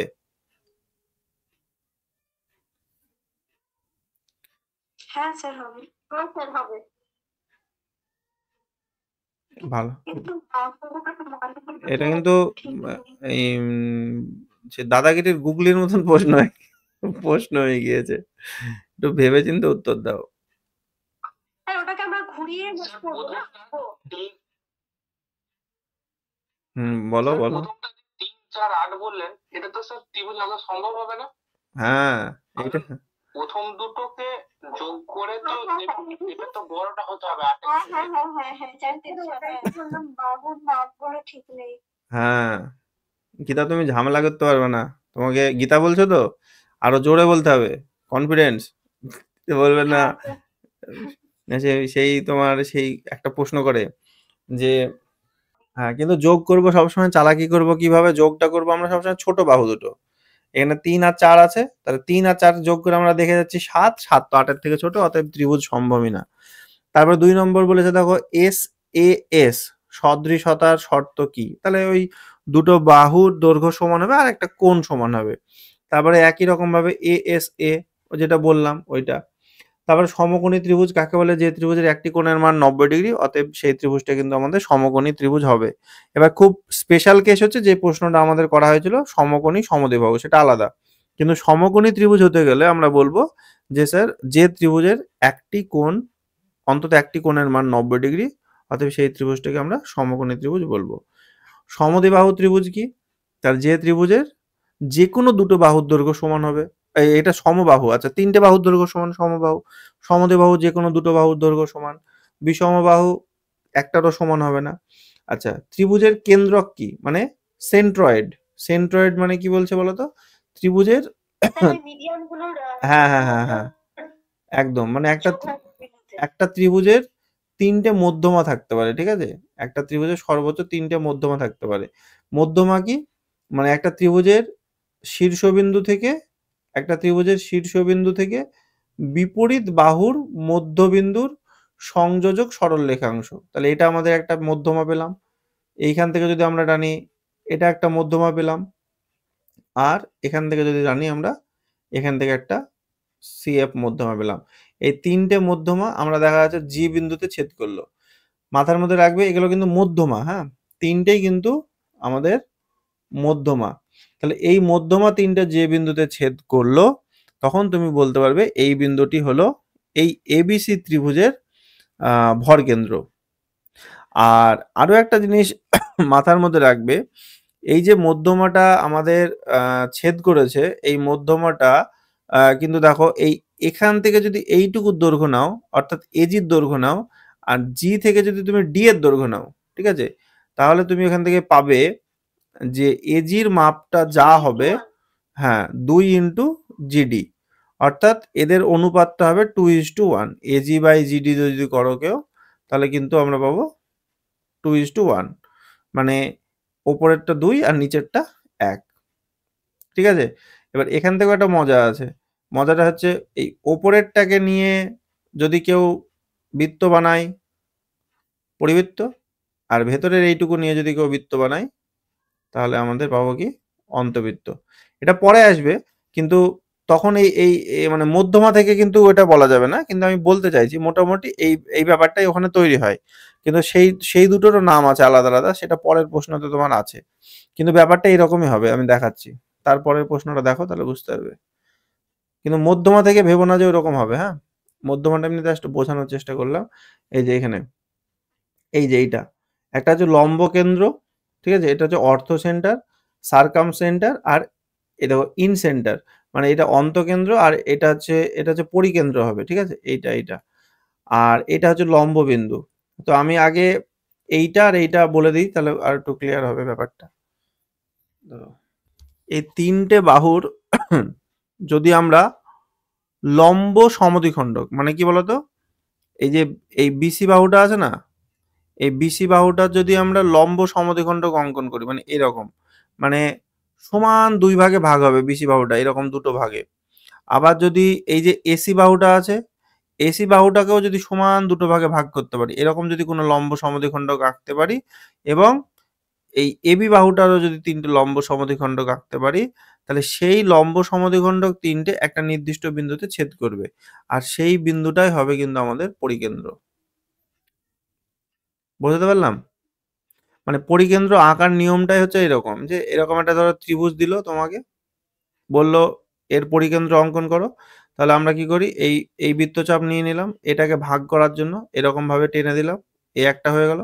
আরেকটা যে কোনো বাহু থাকলো, তাকে তুমি আবার এরকম ভাবে ভাগ করে দিলে, এবার একটা বিন্দুতে ছেদ করলো, তো এই বিন্দু থেকে যে কোনো একটা শীর্ষবিন্দু যোগ করে দাও, দিয়ে তারপরে এই সেন্টারকে কেন্দ্র করে তুমি এভাবে ঘুরিয়ে দাও, তাহলে এরকম ভাবে একটা বৃত্ত পেয়ে যাবে। সেটাই হচ্ছে আমাদের পরিকেন্দ্র।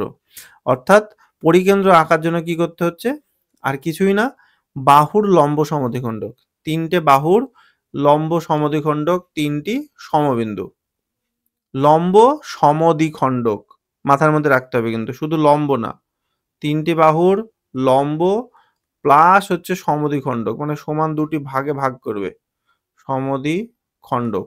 যদি আমরা এই ৩টে বাহুর লম্ব সমদ্বিখণ্ডক যেহেতু সমবিন্দু, হ্যাঁ এটাও মাথার মধ্যে রাখবে, সমবিন্দু মানে কি বলতো, ৩টে সরল রেখাংশ বা সরল রেখা যে বিন্দুতে যাচ্ছে সেটা হচ্ছে আমাদের সমবিন্দু, ঠিক আছে? এটা হচ্ছে, এটার নাম হচ্ছে সমবিন্দু। অতএব ৩টে মধ্যমা সমবিন্দু, ৩টে বাহুর লম্ব সমদ্বিখণ্ডকও সমবিন্দু।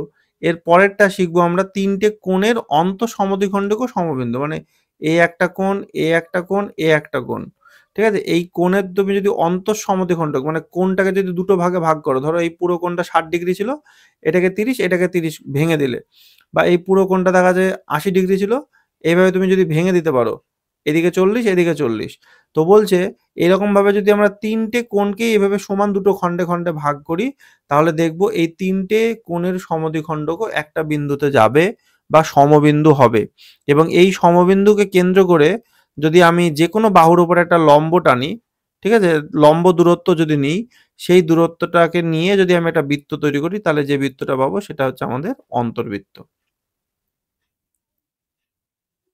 তাহলে মাথার মধ্যে রাখতে হবে ৩টে কোণের প্লাস সমদ্বিখণ্ডক, সমদ্বিখণ্ডক, ৩টে কোণের সমদ্বিখণ্ডক সমবিন্দু, ওই বিন্দুটাই ওই ত্রিভুজের অন্তকেন্দ্র।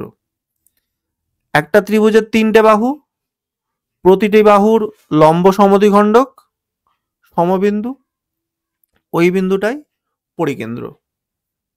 দেখো বুঝতে পারলে কি, এটা হচ্ছে আমাদের, এটা পাবো পরিকেন্দ্র, কারণ এই বিন্দু থেকে তুমি যদি এই এ বিন্দু যোগ করে বৃত্ত করো, তাহলে এইভাবে বাইরে দিয়ে যাবে। আর যদি এইখান থেকে লম্ব টানার পর, এখান থেকে লম্ব টানার পর যদি এই ব্যাসার্ধটা নিয়ে বৃত্ত করো, তাহলে ভেতরের এই বৃত্তটা পাবো, এটা হচ্ছে আমাদের অন্তবৃত্ত। আর বাইরে দিয়ে এইভাবে যেটা যাচ্ছে সেটা আমাদের হচ্ছে আমাদের পরিবৃত্ত। দেখো বুঝতে পারলে?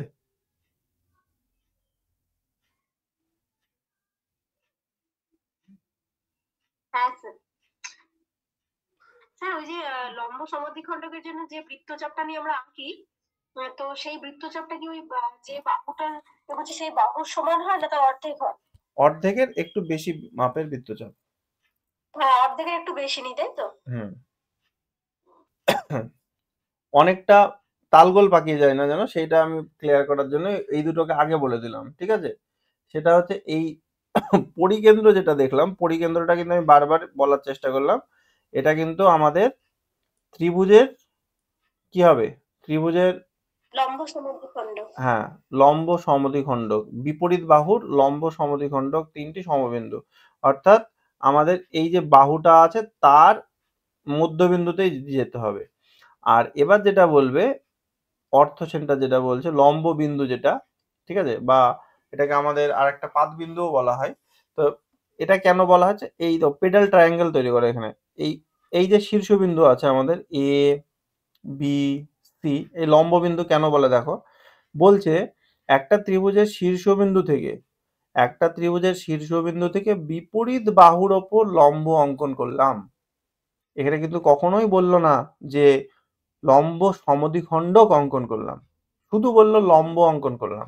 তাহলে বি বিন্দু থেকে বিপরীত বাহু এসির উপর লম্ব অঙ্কন করলাম, সি বিন্দু থেকে বিপরীত বাহু এবির ওপর লম্ব অঙ্কন করলাম। তখন বলল এই তিনটে লম্ব একটা বিন্দু দিয়ে যাবে, অর্থাৎ এই তিনটি লম্ব সমবিন্দু হবে, আর যে বিন্দুটা আমরা পাবো সমবিন্দু স্বরূপ তার নাম যদি ও দিই, তখন এই ওই হয়ে গেল আমাদের লম্ব বিন্দু। দেখো বুঝতে পারলে কি?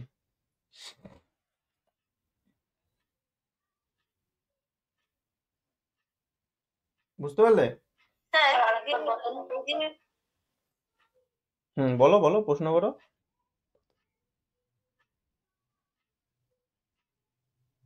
স্যার বলছি এই যে লম্ব যেটা যেটা আপনি এক্ষুনি আঁকলেন, হুম এই পারপেন্ডিকুলারটা, হুম হুম এটা আর আপনার যে মিডিয়ানটা তো একদম মিডিল পয়েন্টে হয়। ধরুন আমি যদি দুটোই একসাথে আঁকতে চাই, তাহলে তো আমার লম্বটা একটু এই দিকে মানে মিডিয়ান থেকে হয় ডান দিকে, না হলে বাম দিকে সরে আসবে।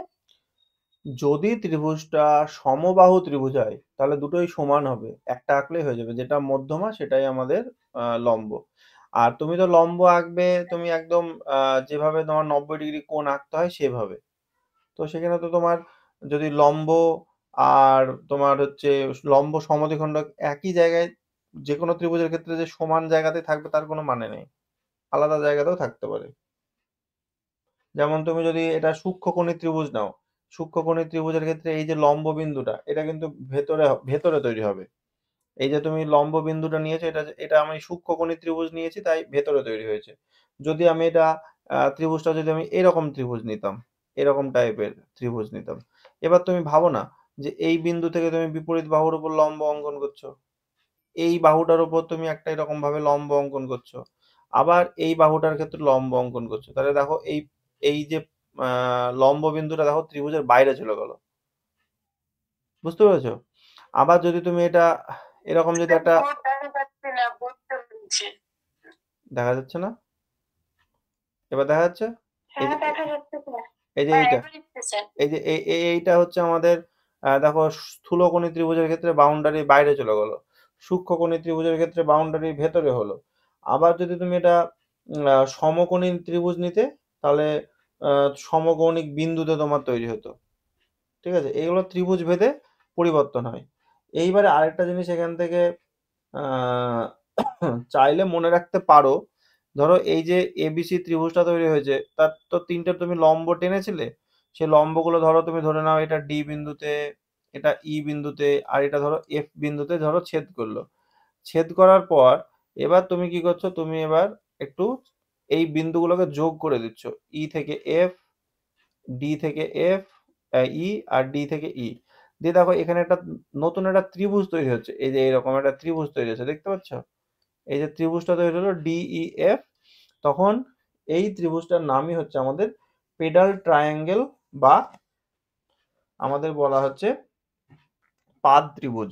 মানে এই বিন্দুটাকে লম্ব বিন্দুও বলে পাদ বিন্দুও বলে, তো সেই জন্য এই ত্রিভুজটার নামই হচ্ছে আমাদের পেডাল ট্রায়াঙ্গেল বা পাদ ত্রিভুজ। তো যে যেটা বলবে সেটা বলতে পারো, আর এই বিন্দুটাকে লম্ব বিন্দু বা পাদবিন্দু যা বলবে সেটা বলা যেতে পারে। ঠিক আছে, এই ছিল ওখানকার প্রশ্ন, তোমাদের ওখানে যে কটা প্রশ্ন ছিল এইগুলোই। দেখো বুঝতে পারলে তো? স্যার লম্বটা আরেকবার বলুন। লম্বটা একবার, এটাতে না পেজ দিচ্ছে না। বলেছে লম্ব বিন্দু কি, তো লম্ব বিন্দুর সংজ্ঞাই বলছে আমাদের ত্রিভুজটার নাম যদি আমাদের এ বি সি দিয়ে দিই, তিনটে শীর্ষবিন্দু, একটা এ, একটা বি, আর একটা হচ্ছে আমাদের সি। বলছে যে কোনো শীর্ষবিন্দু থেকে তার বিপরীত বাহুর ওপর লম্ব অঙ্কন করো, করে দিলাম। বি থেকে লম্ব অঙ্কন করে দিলাম, আর সি থেকে লম্ব অঙ্কন করে দিলাম। ওরা বলল এইরকম ভাবে যদি আমরা তিনটে লম্ব অঙ্কন করি, সেই লম্বগুলো সমবিন্দু হবে। সমবিন্দু মানে তিনটে লম্বই একটা নির্দিষ্ট বিন্দু দিয়ে যাবে। এবার এই যে নির্দিষ্ট বিন্দুটা পেলাম ও বিন্দুটা, এটার নামই হচ্ছে আমাদের লম্ব বিন্দু, বা এটাকে আমরা আবার পাদবিন্দুও বলতে পারি। ঠিক আছে?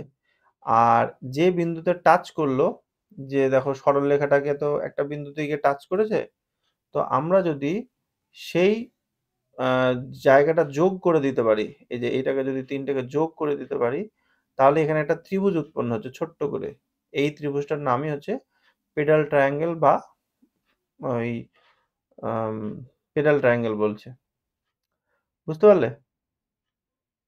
এই গেল ২৭ নম্বর প্রশ্নের উত্তর। লম্ব কেন্দ্র। লম্ব কেন্দ্র মানে এই বিন্দুটা আমাদের লম্ব কেন্দ্র হয়ে গেল। ঠিক আছে? স্যার ওই যে পেডাল ট্রায়াঙ্গেলের বাংলাটা কি বললেন স্যার? এটা হচ্ছে এই পাদ ত্রিভুজ বলছে। পেডাল ট্রায়াঙ্গেল বা পাদ ত্রিভুজ। স্যার এটা কি শুধুমাত্র সমবাহু ত্রিভুজের ক্ষেত্রেই হবে? না, সমবাহু তো বললাম না।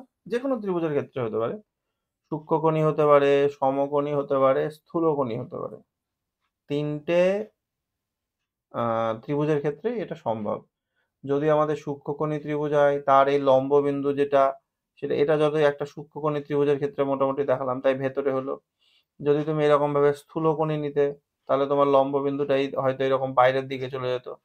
আর যদি তুমি এরকম সমকোণী ত্রিভুজ নাও, তাহলে তার যে সমকৌণিক বিন্দু দেখবে এইটাই হবে। কারণ দেখো এটা লম্ব, এটা লম্ব, আর এখান থেকে তুমি যদি লম্ব টানো, দেখবে এই সমকৌণিক বিন্দু দিয়ে যাবে। এরকম ভাবে এই এই বাহুর ওপর লম্ব তো এটা হয়েই আছে। আচ্ছা, আবার এই বাহুর ওপর লম্ব এটা হয়েই আছে। এবার এই বাহুর ওপর যদি লম্ব টানো, দেখবে এইটা দিয়ে যাবে। তার মানে এই বিন্দুটাই আমাদের লম্ব বিন্দু হবে, সমকৌণিক বিন্দু যেটা। ঠিক আছে?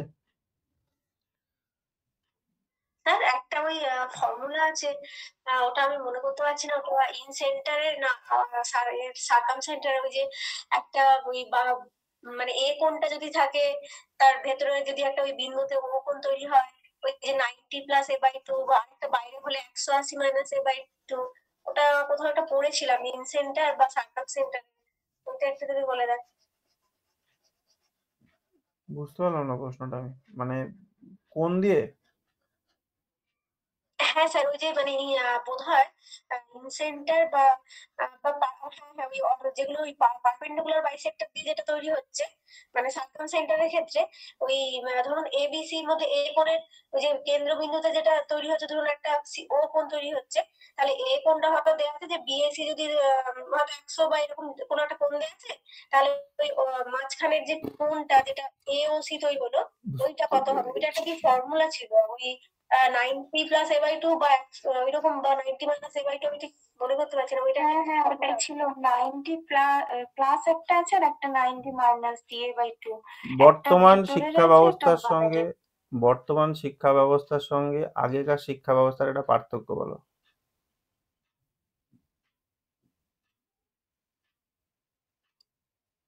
বলো বলো। স্যার আগেকার শিক্ষা ছিল শিক্ষক কেন্দ্রিক, এবং বর্তমান শিক্ষা শিশু কেন্দ্রিক, শিক্ষার্থী কেন্দ্রিক। কে বললা? উত্তরটা কে দিলে? দেখতে পাচ্ছি না তো।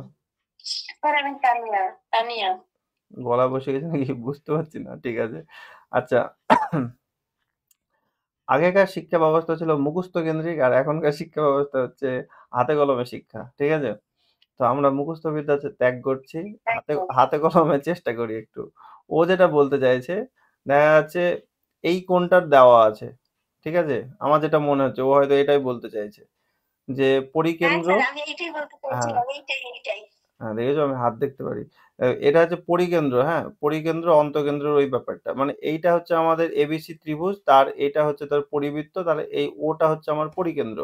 এইবারে তোমাকে হয়তো বলে দিল যে এই পরিকেন্দ্রে উৎপন্ন কোণের মান হয়তো তোমাকে বলে দিল 120 ডিগ্রি। তার মানে এই কোণটার মান হয়তো তোমাকে বলে দিয়েছে 120 ডিগ্রি, তখন বলেছে এই কোণটার মান কত। তো আমাদের বৃত্তের একটা সূত্র ছিল, কেন্দ্রস্থ কোণ পরিধিস্থ কোণের দ্বিগুণ হয়।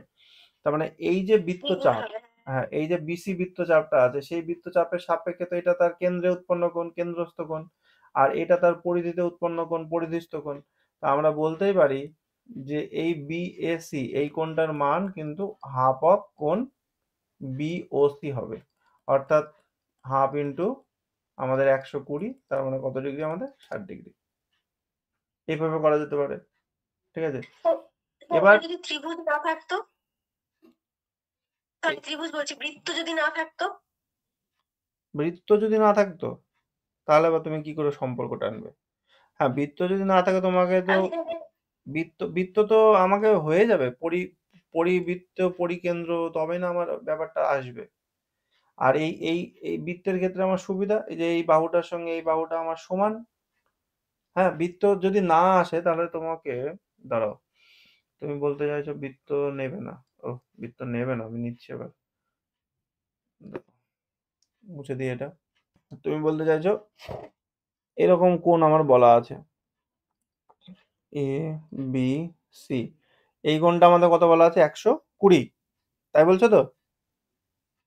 হ্যাঁ স্যার ওই রকমই ধরুন যদি থাকে। আচ্ছা, তাহলে ও যদি তোমার পরিকেন্দ্র, আমার মনে হচ্ছে এটা এরকম দুটো দিয়ে একটা কি রিলেশন আছে, দুটোই বের করা যায়। আচ্ছা দেখো ও বি আমার আর, সেটা মনে পড়ছে না। আচ্ছা এই ও বি আর ওসি কে তো আমরা সমান বলবো নাকি? ইয়েস অর নো, দেখো ভালো করে ভাবনা চিন্তা করো। কারণ তুমি তো বলছো ও হচ্ছে আমার পরিকেন্দ্র, তাহলে পরিকেন্দ্র যদি হয় তাহলে নিশ্চয়ই আমার ও বি আর ওসি সমান।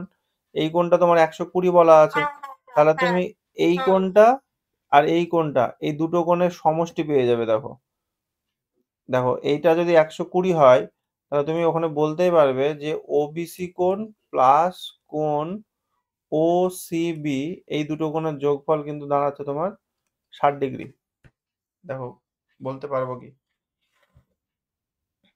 হ্যাঁ স্যার।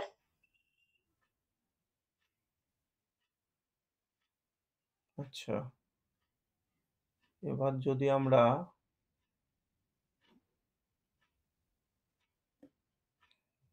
যদি আমরা ত্রিভুজের তিনটে কোণের সমষ্টি নিই, এ কোণ, বি কোণ আর সি কোণ, এই তিনটে কোণের যোগফল 180। সেইখান থেকে আমার দরকার শুধু এ কোণকে, বি আর সি দরকার নেই।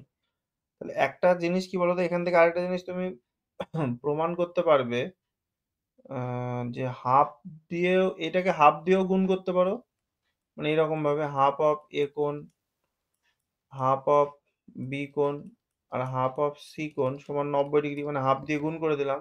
আর এই দুটোর মধ্যে থেকে যদি আমি হাফ কমন নিয়ে নিই না, তাহলে এই কোণ দুটোর যোগফল কিন্তু দেখবে কমন হয়ে যাবে। বোঝাতে পারছি? হাফ অফ এ কোণটা এখানে যদি আমি হাফ কমন নিয়ে নিই, তাহলে ব্র্যাকেটের মধ্যে যে বি কোণ পড়ে থাকছে, মানে B, half of, sorry, half half of B কোণ মানেই তো তুমি ওই অর্ধেকটা পেয়ে যাচ্ছে। এটা এটা মুছে দাও। হাফ অফ বি কোণ মানেই তোমার এই যে এই কোণটা ওবিসি আর ওসিবি, তো এই দুটো কোণের যোগফল কিন্তু তুমি এখানে 60 ডিগ্রি পেয়ে যাবে। তাহলে 90, তাহলে তোমার থাকলো সমবাহু ত্রিভুজের ক্ষেত্রে বিপরীত দুটো কোণের মান সমান হয় না? 30। তাহলে এ কোণের মান কে দেবে 30 2 60, হ্যাঁ তো মিলে গেল। না, আমাকে তো এখানে সমবাহু তো বলে দেয়নি, যে কোনো ত্রিভুজ ধরেই করছি আমি। আমাকে শুধু এই কোণটা বলা আছে 120। তাহলে 120 যদি বলা থাকে তাহলে এই ছোট কোণ দুটোর যোগফল আমার পেয়ে যাচ্ছি আমি 60 ডিগ্রি পেয়ে যাচ্ছি। আর পুরো ত্রিভুজটা তিনটে কোণের সমষ্টি 180, সেটা লিখে নিলাম।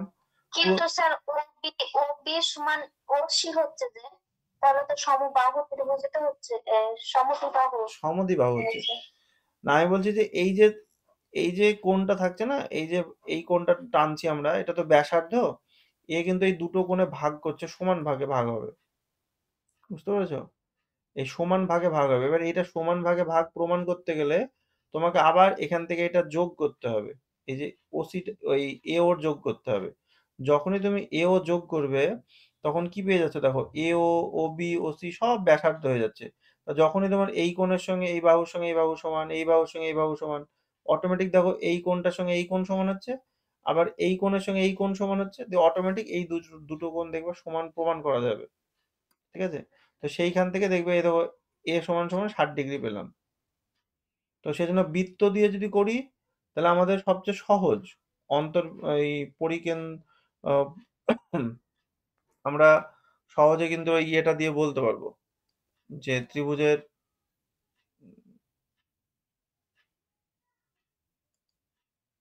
অন্তঃকেন্দ্র এই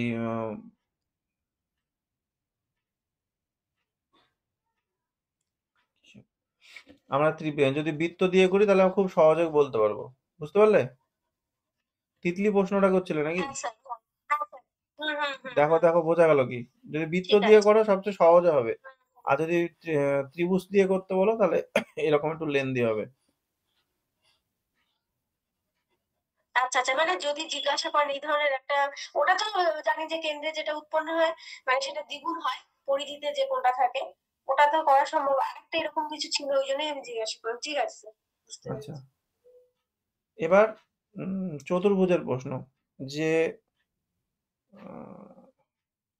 প্রশ্নটা টাইপিং ভুল আছে মনে হয়। এটা মানে সমান্তরাল সমান্তর চতুর্ভুজ বলতে কি? মানে আমার মনে হয় প্রশ্নটা হয়তো সামান্তরিক বা কিছু এরকম কিছু প্রশ্নটা করতে গেছে। এই জায়গাটা হয়তো টাইপিং মিস্টেক হয়ে গিয়েছে। মানে সমান্তরাল চতুর্ভুজ মানে মানে সামান্তরিকের কথা বলতে চেয়েছে। ঠিক আছে? সামান্তরিক মানে যার ২ জোড়া বিপরীত বাহু পরস্পর কি হবে? এরকম সমান্তরাল হবে। মানে এই বাহুটার সঙ্গে এই বাহুটা সমান্তরাল, এই বাহুর সঙ্গে এই বাহু সমান্তরাল। তখন আমরা বলতে পারবো যে হ্যাঁ, এই চতুর্ভুজটি কিন্তু একটি সামান্তরিক। এবার সামান্তরিক বা সমান্তরাল চতুর্ভুজ যাই বলছে, এটার বৈশিষ্ট্য কি?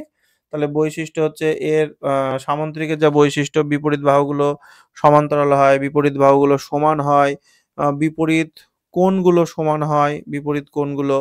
তারপরে এদের কর্ণগুলো অসমান হয়। কর্ণগুলো যে বিন্দুতে ছেদ করবে সেটা সমান ভাগে ভাগ হবে, মানে কর্ণদ্বয় পরস্পরকে সমদ্বিখণ্ডিত করবে। এর আগে তোমাদের এর উপরে ক্লাস নেওয়া আছে, ওটা একটু দেখলেই হয়ে যাবে। তারপরে বলেছে এটাও টাইপিং মিস্টেক। এটা হয়তো বলতে চাইছে আয়তক্ষেত্র কি? তাহলে আয়তক্ষেত্র মানে হচ্ছে ওই তো, আয়তক্ষেত্র হচ্ছে সামান্তরিক থেকে আয়তক্ষেত্র তৈরি হবে যখন তার একটা কোণের মান কত ডিগ্রি হবে? ৯০ ডিগ্রি। দেখো এই কোণটা যখন ৯০ ডিগ্রি হবে তখন আয়তক্ষেত্র। সামান্তরিকেরও যেমন বিপরীত বাহুগুলো সমান সমান্তরাল, আয়তক্ষেত্রেরও কিন্তু বিপরীত বাহুগুলো সমান এবং সমান্তরাল। শুধু সামান্তরিকের সঙ্গে আয়তক্ষেত্রের পার্থক্য একটাই, যে সামান্তরিকের প্রতিটা কোণ ৯০ ডিগ্রি বলা নয়, আয়তক্ষেত্রে বলা আছে। মানে একটা কোণ ৯০ ডিগ্রি হলে অটোমেটিক বাকি ৩টে কোণও ৯০ ডিগ্রি হয়ে যাবে। আরেকটা জিনিস মাথায় রাখবে, আয়তক্ষেত্রের কর্ণের দৈর্ঘ্য কিন্তু সমান হয়। √ দৈর্ঘ্য স্কয়ার প্লাস প্রস্থ স্কয়ার। সামান্তরিকের কিন্তু সমান হয় না। তারপরে কর্ণদ্বয় পরস্পরকে সমদ্বিখণ্ডিত করে, ওটা সামান্তরিকেরও করে। এই একটা গেল।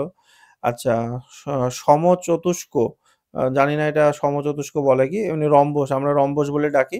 তো রম্বসও দেখবে এর আগে ক্লাসে বলা হয়েছে, রম্বস মানে এমন একটি চতুর্ভুজ, কাইট থেকে রম্বস তৈরি হয়, মনে পড়ছে? কাইট থেকে রম্বস বানিয়েছিলাম, সে বুঝিয়েছিলাম যে এরকমভাবে যদি ছোট বাহু থাকে আর দুটো এরকম বড় বাহু থাকে, মানে ঘুড়ি যেমন দেখতে হয়, এটা কাইট। তো সন্নিহিত বাহু দুটোর দৈর্ঘ্য যদি সমান হয় এক জোড়া, তখন সেটা কাইট। আর যখন সবগুলোই সমান হয়ে যাবে তখন সেটা হয়ে যাবে আমাদের কি? রম্বস। এটা হচ্ছে আমাদের রম্বস। আর রম্বসের বৈশিষ্ট্যও বলতে পারো যে রম্বসটা কিন্তু বিপরীত বাহুগুলোর সমান্তরাল হয়, বিপরীত বাহুগুলোর দৈর্ঘ্য সমান হয়, রম্বসের কর্ণ সমদ্বিখণ্ডিত করে, স্পেশাল ভাবেই সমদ্বিখণ্ডিত করে। এর লম্ব কর্ণগুলো সমকোণে সমদ্বিখণ্ডিত করে, মানে প্রত্যেকটা কোণ ৯০ ডিগ্রি করে হবে। এটা মাথার মধ্যে রাখবে। তারপরে প্রশ্ন করেছে বর্গক্ষেত্র কি? বর্গক্ষেত্রও তাই। মানে তুমি যদি মনে করো যে আমি আয়তক্ষেত্র থেকে বর্গক্ষেত্র নিয়ে যাব, তাও হবে। যখন দৈর্ঘ্য আর প্রস্থ যখন সমান হবে তখনই ওই আয়তক্ষেত্রটা একটা বর্গক্ষেত্রের রূপ ধারণ করবে। ঠিক আছে? তো এটা একটা গেল। তারপরে ট্রাপিজিয়াম কি? তাহলে ট্রাপিজিয়াম বলবো যে চতুর্ভুজের এক জোড়া বিপরীত বাহু সমান্তরাল। এই যে এক জোড়া, এই একটা দাগ গেল, আর এদিকে একটা দাগ দিলাম। মানে এই বাহুটার সঙ্গে এই বাহুটা সমান্তরাল। তাহলে এক জোড়া বিপরীত বাহু যদি সমান্তরাল হয় তখন সেই চতুর্ভুজটিকে আমরা ট্রাপিজিয়াম বলি। আর ট্রাপিজিয়ামের এই যে সাইডে দুটো হেলানো বাহু আছে, এটা তির্যক বাহু বলা হয়। আর এই তির্যক বাহুর দৈর্ঘ্য যখন সমান হয়ে যাবে, এই দুটো বাহুর দৈর্ঘ্য যদি সমান হয়ে যায় কোনোভাবে, তখন সেটাকে আমরা সমদ্বিবাহু ট্রাপিজিয়াম বলে থাকি। তারপরে বানান ভুল আছে, সামান্তরিক হবে হয়তো, সামান্তরিকের বৈশিষ্ট্য বা সমচতুষ্কের মানে এটা হয়তো এই রম্বসকে বোঝাচ্ছে। তাহলে রম্বসের বৈশিষ্ট্য বলবে এটা, তার ৪টি বাহুর দৈর্ঘ্য সমান হয়, বিপরীত কোণ সমান হয়, কর্ণ দুটো পরস্পরকে সমকোণে সমদ্বিখণ্ডিত করে, তারপরে কর্ণের দৈর্ঘ্য অসমান হয়, সমান হয় না, ঠিক আছে, এগুলো বলে দেবে। তারপরে আয়ত, এটাও মনে হয় ওটাই বলতে চেয়েছে যে আয়তের একটি বৈশিষ্ট্য মানে আয়তক্ষেত্রের একটি বৈশিষ্ট্য বলতে বলেছে, তাহলে বলবে আয়তক্ষেত্র হচ্ছে সামান্তরিক থেকে তৈরি হয়, আর আয়তক্ষেত্রে তোমার হচ্ছে বিপরীত বাহুর দৈর্ঘ্য সমান এবং সমান্তরাল হয়, প্রতিটি কোণ 90 ডিগ্রি হয়, কর্ণের দৈর্ঘ্য সমান হয়। এগুলোই মোটামুটি আয়তক্ষেত্রের উপর তুমি চাইলে বলতে পারো। এবার দেখো এইটুকুর উপর যদি কিছু বলার থাকে বলো। মানে যেহেতু এগুলো আলোচনা হয়েছে কিছুদিন আগে, সেজন্য আমি একটু তাড়াতাড়ি বলার চেষ্টা করলাম। ঠিক আছে? হ্যাঁ স্যার। আচ্ছা, তারপরে এগুলো একটু তাড়াতাড়ি বলে দিই বৃত্তটার উপরে। দেখো বৃত্ততে কি বলছে, যে বৃত্ত কি, তাহলে আমরা কি বলবো, যে এখানে আমি দাঁড়িয়ে থাকলাম, এটা আমার খুঁটি, আর এই একটা দড়ি দিয়ে বাঁধলাম, এখানে আমার গরু, তাহলে এটা আমার এ বিন্দুতে খুঁটি আর বি বিন্দুতে আমার গরু। এবার এই গরু ঘুরতে ঘুরতে ঘুরতে ঘুরতে ঘুরতে ঘুরতে আবার তার জায়গায় ফিরে আসলো, দিয়ে যে জ্যামিতিক চিত্র তৈরি করলো সেটাই বৃত্ত। অর্থাৎ আমরা বলবো যে সমতলের ওপরে একটা স্থির বিন্দু থাকবে, আর আরেকটা বিন্দু হবে চলমান বিন্দু, চলমান বিন্দু। তাহলে বলবো স্থির বিন্দুকে, একটা স্থির বিন্দু থেকে একটা নির্দিষ্ট দূরত্ব নিয়ে একটা চলমান বিন্দু যাত্রা শুরু করে আবার যদি সেই জায়গায় ফিরে আসে, তাহলে একটা স্থির বিন্দুকে থেকে নির্দিষ্ট দূরত্ব নিয়ে একই সমতলে একটি চলমান বিন্দু যাত্রা শুরু করে যদি আবার তার পূর্বের অবস্থানে ফিরে আসে, তখন তার যে জ্যামিতিক চিত্রটি তৈরি হবে সেটি হচ্ছে বৃত্ত। মানে আমাদের পয়েন্টের মাথার মধ্যে রাখতে হবে কি কি পয়েন্ট, এক, স্থির বিন্দু থেকে নির্দিষ্ট দূরত্ব নিয়েই যাত্রাটা করবে, কখনো কম বেশি হবে না, আর যাত্রাটা একটা নির্দিষ্ট সমতলেই হবে। এমন না যে ধরো একটা রাস্তার উপর দিয়ে যেতে যেতে কিছুটা ধরো ক্রিসের মতন লাফিয়ে গেল, তাহলে তোমার কিন্তু সেই জায়গাটা কিন্তু আর হবে না বৃত্ত। মানে ধরো এরকম যে যাচ্ছিল, যেতে গিয়ে এরকম ভাবে লাফিয়ে আবার ধরো যেতে লাগলো, আবার ধরো একটু লাফালো, দিয়ে আবার ধরো যেতে লাগলো, এরকম না। মানে একই সমতলে থাকতে হবে। এটা ধরো মাটি, ও ধরো ওপর দিয়ে লাফিয়েছে, সেজন্য হবে না। তো সেই জন্য আমাদের উত্তরে দিতে হবে একটা স্থির বিন্দুকে কেন্দ্র করে একটা নির্দিষ্ট দূরত্ব বজায় রেখে একটা চলমান বিন্দু যাত্রা শুরু করে ওই একই সমতলে যদি আবার তার পূর্বের অবস্থানে ফিরে আসে, তখন যে জ্যামিতিক চিত্রটি তৈরি হবে বা ক্ষেত্রটি তৈরি হবে তার নাম হচ্ছে বৃত্ত। তাহলে এই গেল বৃত্ত কি, ঠিক আছে। বৃত্তের ব্যাসার্ধ কি, তাহলে বলবো স্থির বিন্দু থেকে চলমান বিন্দুর যে নির্দিষ্ট দূরত্ব সেটা হচ্ছে বৃত্তের ব্যাসার্ধ। বৃত্তের ব্যাস কি, তাহলে বলবো যে একটা বৃত্তের যে চলমান বিন্দুর যে যাওয়ার পথ সেটা হচ্ছে বৃত্তের পরিধি, মানে এই যে যা গেল, এই যে গোল গোল গোল গোল পথ ধরে ধরে গেল, তাই না, সেটা হচ্ছে বৃত্তের পরিধি। তাহলে আমরা বৃত্তের পরিধির ওপর যদি দুটো বিন্দু নিয়ে নিই, বৃত্তের পরিধির ওপর যদি যে কোনো দুটো বিন্দু নিই, আর সেই বিন্দুর সংযোজক সরল রেখা যদি আমাদের বৃত্তের কেন্দ্র দিয়ে যায়, তখন সেই সরল রেখাংশটাই হবে বৃত্তের কি, ব্যাস। তাহলে বৃত্তের ব্যাস যদি জিজ্ঞাসা করে, তাহলে বলবো যে দুরকম ভাবে বলতে পারো, যে স্যার বৃত্তের যে পরিধি, সেই পরিধির ওপর দুটো বিন্দুর সংযোজক সরল রেখাংশ, কিন্তু অবশ্যই সেই সরল রেখাংশটা ওই বৃত্তের কেন্দ্রগামী হবে। এটা একটা সংজ্ঞা দিতে পারো। আবার এটাও বলতে পারো যে স্যার আমরা তো এটা জানি যে বৃত্তের ওপর যে কোনো দুটো বিন্দুর সংযোজক সরল রেখাংশটাই হচ্ছে ওই বৃত্তের জ্যা। তাহলে বৃত্তের যে বৃহত্তম জ্যা বৃত্তের কেন্দ্র দিয়ে যায়, সেটাই হলো ওই বৃত্তের ব্যাস। তো যে যেটা যেভাবে ইচ্ছা দেবে, বোঝানো নিয়ে কথা। তাহলে জ্যা কি যদি বলে, তাহলে বলবো বৃত্তের পরিধির ওপর যে কোনো দুটো বিন্দুর সংযোজক সরল রেখাংশ হচ্ছে জ্যা। আর ওই জ্যাটা যদি বৃত্তের কেন্দ্র দিয়ে চলে যায়, তখনই সেটা হয়ে গেল আমাদের ব্যাস। অর্থাৎ আমরা এখান থেকে বলতে পারবো ব্যাস হলো বৃত্তের সবচেয়ে বড় জ্যা। এটুকু বুঝতে পারলে কি, দেখো ব্যাস হলো বৃত্তের সবচেয়ে বড় জ্যা। বোঝা গেল? হ্যাঁ স্যার। এবার যদি প্রশ্ন করে তোমাকে কেউ এক্সপার্ট ধরো প্রশ্নগুলো, তাহলে আপনি বলুন তো জ্যা আর ব্যাসের মধ্যে একটা সম্পর্ক কি? জ্যা আর ব্যাসের মধ্যে সম্পর্ক কি? স্যার ব্যাস তো হলো বৃহত্তম জ্যা।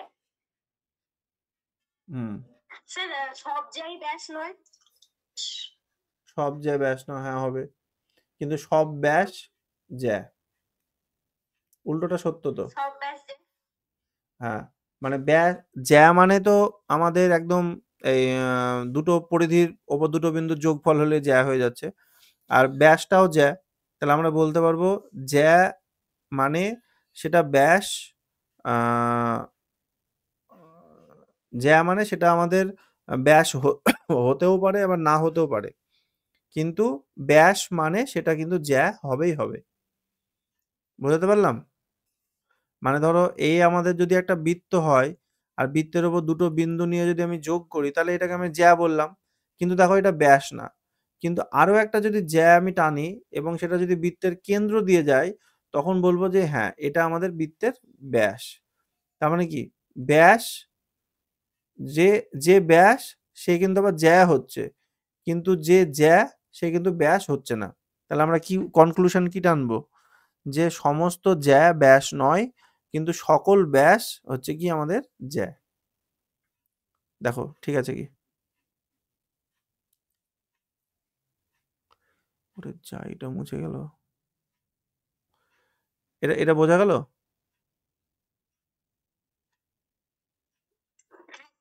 আচ্ছা, নেক্সট প্রশ্ন বলেছে স্পর্শক।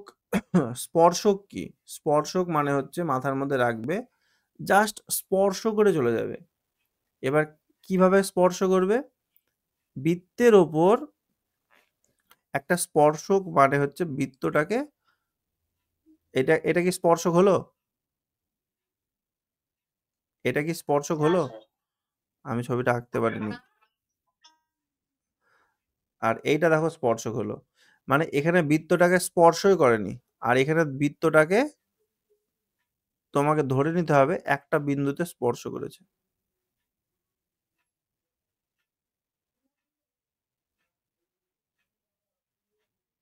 দেখো, বুঝতে পারলে? এই যে পিটি সরলরেখা অংশ আঁকলাম, সরলরেখা, এটা হলো কিন্তু ধরো বৃত্ত, এই যে ও কেন্দ্রীয় বৃত্তের পিটি হলো একটা স্পর্শক, এবং কোন বিন্দুতে স্পর্শক? এ বিন্দুতে স্পর্শক। দেখো বুঝতে পারলে কি? বোঝা গেল? হ্যাঁ স্যার। স্পর্শক কেবল এবং কেবলমাত্র একটা বিন্দুতেই স্পর্শ করবে, এটা মাথার মধ্যে রাখবে। কেবল এবং কেবলমাত্র একটা বিন্দুতেই স্পর্শ করবে, আর সেটা কিন্তু একটা সরল রেখাই হবে। স্পর্শক মানে একটা সরল রেখা। আর এখানে যে পিটি সরল রেখাটা দেখছো, ওটা হলো এই যে বৃত্তটা আছে আমাদের, এই বৃত্তটার নাম যদি আমি কেন্দ্র নাম যদি ও দিয়ে দিই, তাহলে বলবো ও কেন্দ্রীয় বৃত্তের পিটি হলো একটা স্পর্শক। ঠিক আছে? এইবারে এই যে যেটা আমার এখানে মুছে গিয়েছে, উপপাদ্য বলো বলে এই যে লেখাটা, এইটা বলতে চেয়েছিল সম্ভবত এইটাই, যে এই ও থেকে এ যদি আমি যোগ করে দিই, তাহলে ও এটা কি পাবো বলতো? বৃত্তের ব্যাসার্ধ। তো বলছে বৃত্তের ব্যাসার্ধটা ওই স্পর্শক যেটা তুমি অঙ্কন করেছো পিটি স্পর্শক, তার উপরে কিন্তু লম্ব হবে। অর্থাৎ বৃত্তের ব্যাসার্ধ আর স্পর্শক পরস্পর 90 ডিগ্রি কোণ উৎপন্ন করবে। এই বিষয়টা মাথার মধ্যে রাখবে। ঠিক আছে? ঠিক আছে? হ্যাঁ স্যার। আচ্ছা, এবার চলে এসছে পরের লাইনটা, এটা গেল 43 নম্বর প্রশ্ন বলেছে ছেদক। ছেদক মানে এভাবে তুমি মানে এপার ওপার করে দাও, মানে একটা বৃত্তে, তাহলে ছেদ করে চলে গেল এই একটা বিন্দু, এই একটা বিন্দু, অতএব এটা আমাদের হয়ে গেল বৃত্তের ছেদক। তাহলে ছেদক আর জ্যায়ের মধ্যে পার্থক্য কি?